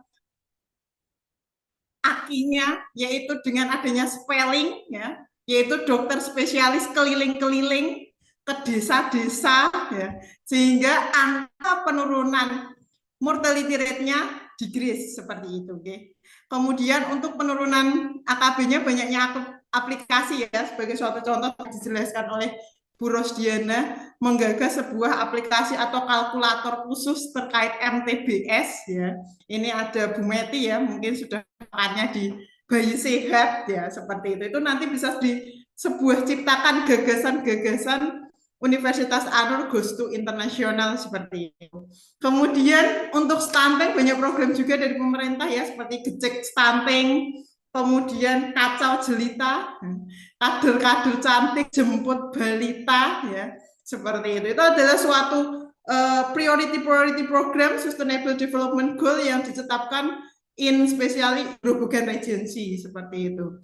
Harapannya midwife as a priority for in riset ini biasanya di blended yaitu face to face and practical di dinas kesehatan. Next. Method yang biasanya digunakan yaitu eksperimen for midwife. Monggo next.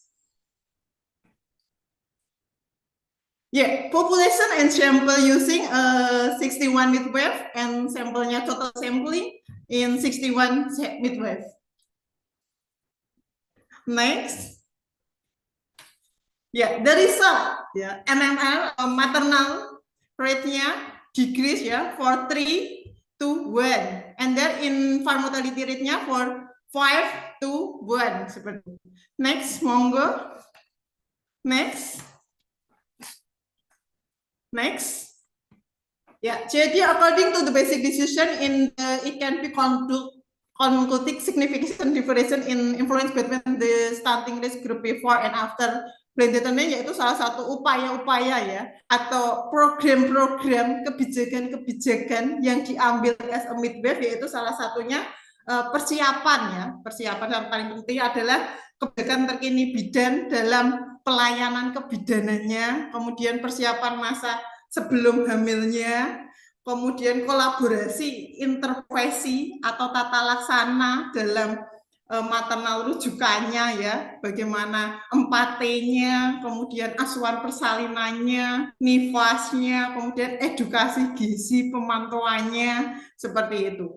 For digitalisasi sekarang banyak program, banyak aplikasi sehingga harapannya dengan digitalisasi aplikasi used to reduce bukan membuat bingung atau pusing para bidan biasanya bidan dituntut pelaporan atau melaporkan seperti itu. Jadi harapannya it is just not a application di era sekarang harapannya juga aplikasi menjembatani lewat aplikasi tersebut bisa menjembatani angka-angka penurunan dari AKI, AKB ataupun stunting itu sendiri. Jadi tidak hanya dilaporkan by aplikasi, tetapi tuduhnya tindakannya seperti apa kayak gitu.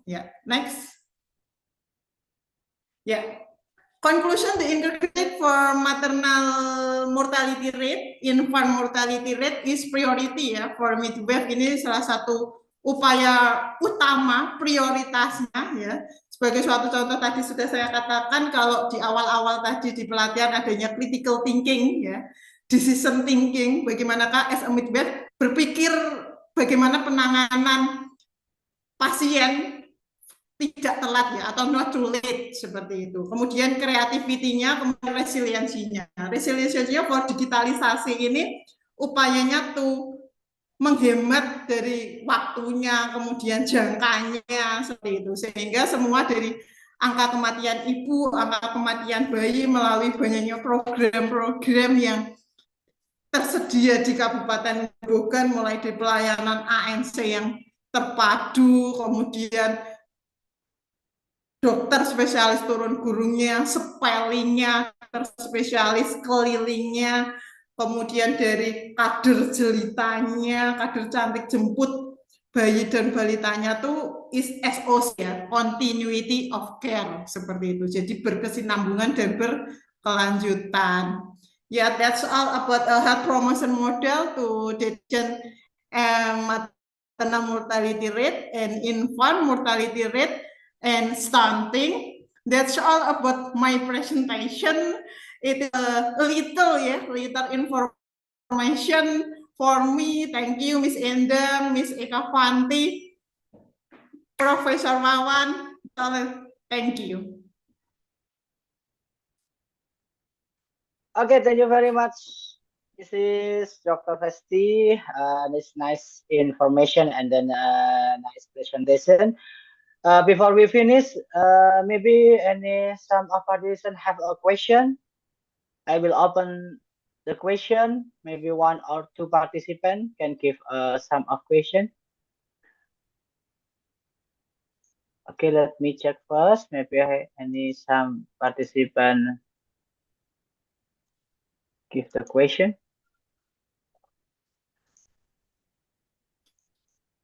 Okay, not yet. I have the question. Thank you, Mr. Profawan. No. I have the question first about Okay. your research. Yeah. Yes. Maybe you can share what do you have? What the limitation that you have for your research, and then how to solve for the limitation. Maybe you can share with each other. Yes, thank you, Prof. Wawan. Maybe it's not to present, the host is not allowing sharing for this meeting. I send to the private for WA. This is allowing sharing for this meeting. Thank you, Prof. Wawan. Okay, thank you very much. So Yes. I think this is at the end of second session of international conference. So before we leaving, I have some certificate to Dr. Festi as speaker. The third speaker for this today. And could you like to share, moderator, panitia, this share of the certificate? Yeah. Yeah, thank you very much for your kindness to sharing your knowledge and experience. And this is for the appreciate appreciation of the certificate appreciation for your knowledge and sharing for today. Please, Yes, thank you Prof. very much to Wawan. join Thank you, Miss today. Indang. Thank you, Prof. Fanti. Okay, ladies and gentlemen, now we on the last time, and then this is the on the end of session.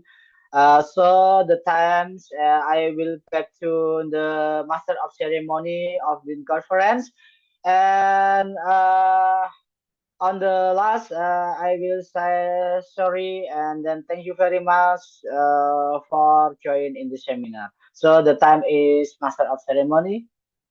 Thank you very much. Okay, thank you, Mr. Nurse Nurul Setiawan, Triputranto, Eskap MNS. So that's all about the second session of presentation today. It was a great explanation and discussion with Prof. Seng and then Miss Rosdiana, and the last one is Miss Festi.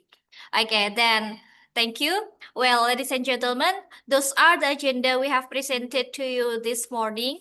Coming up to the last session, we are going to have a parallel session For those who join the parallel session, please be note that our session will be start at 2 o'clock.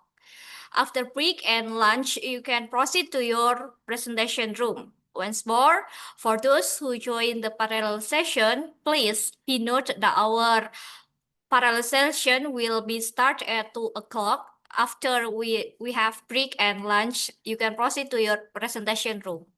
Then, well, there are 5 rooms.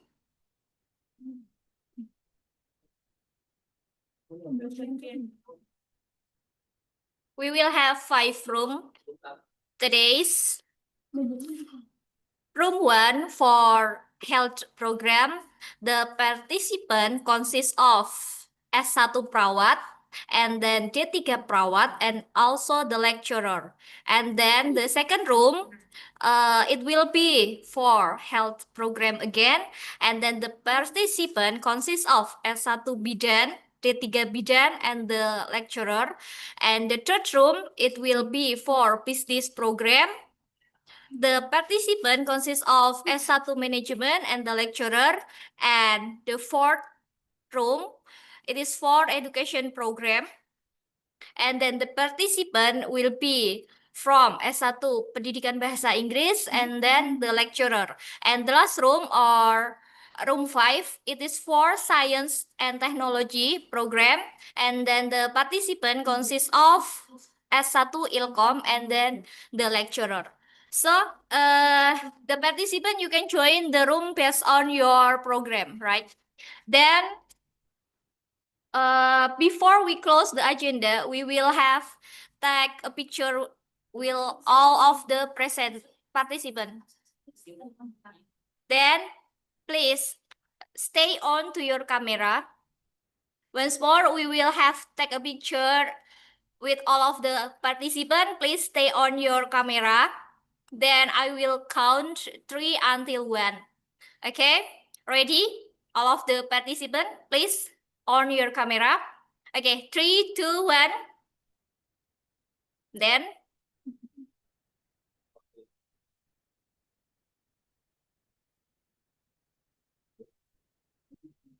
3, 2, 1.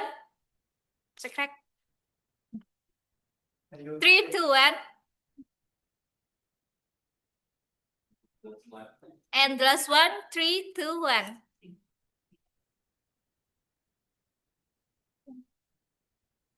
Okay, enough. Well,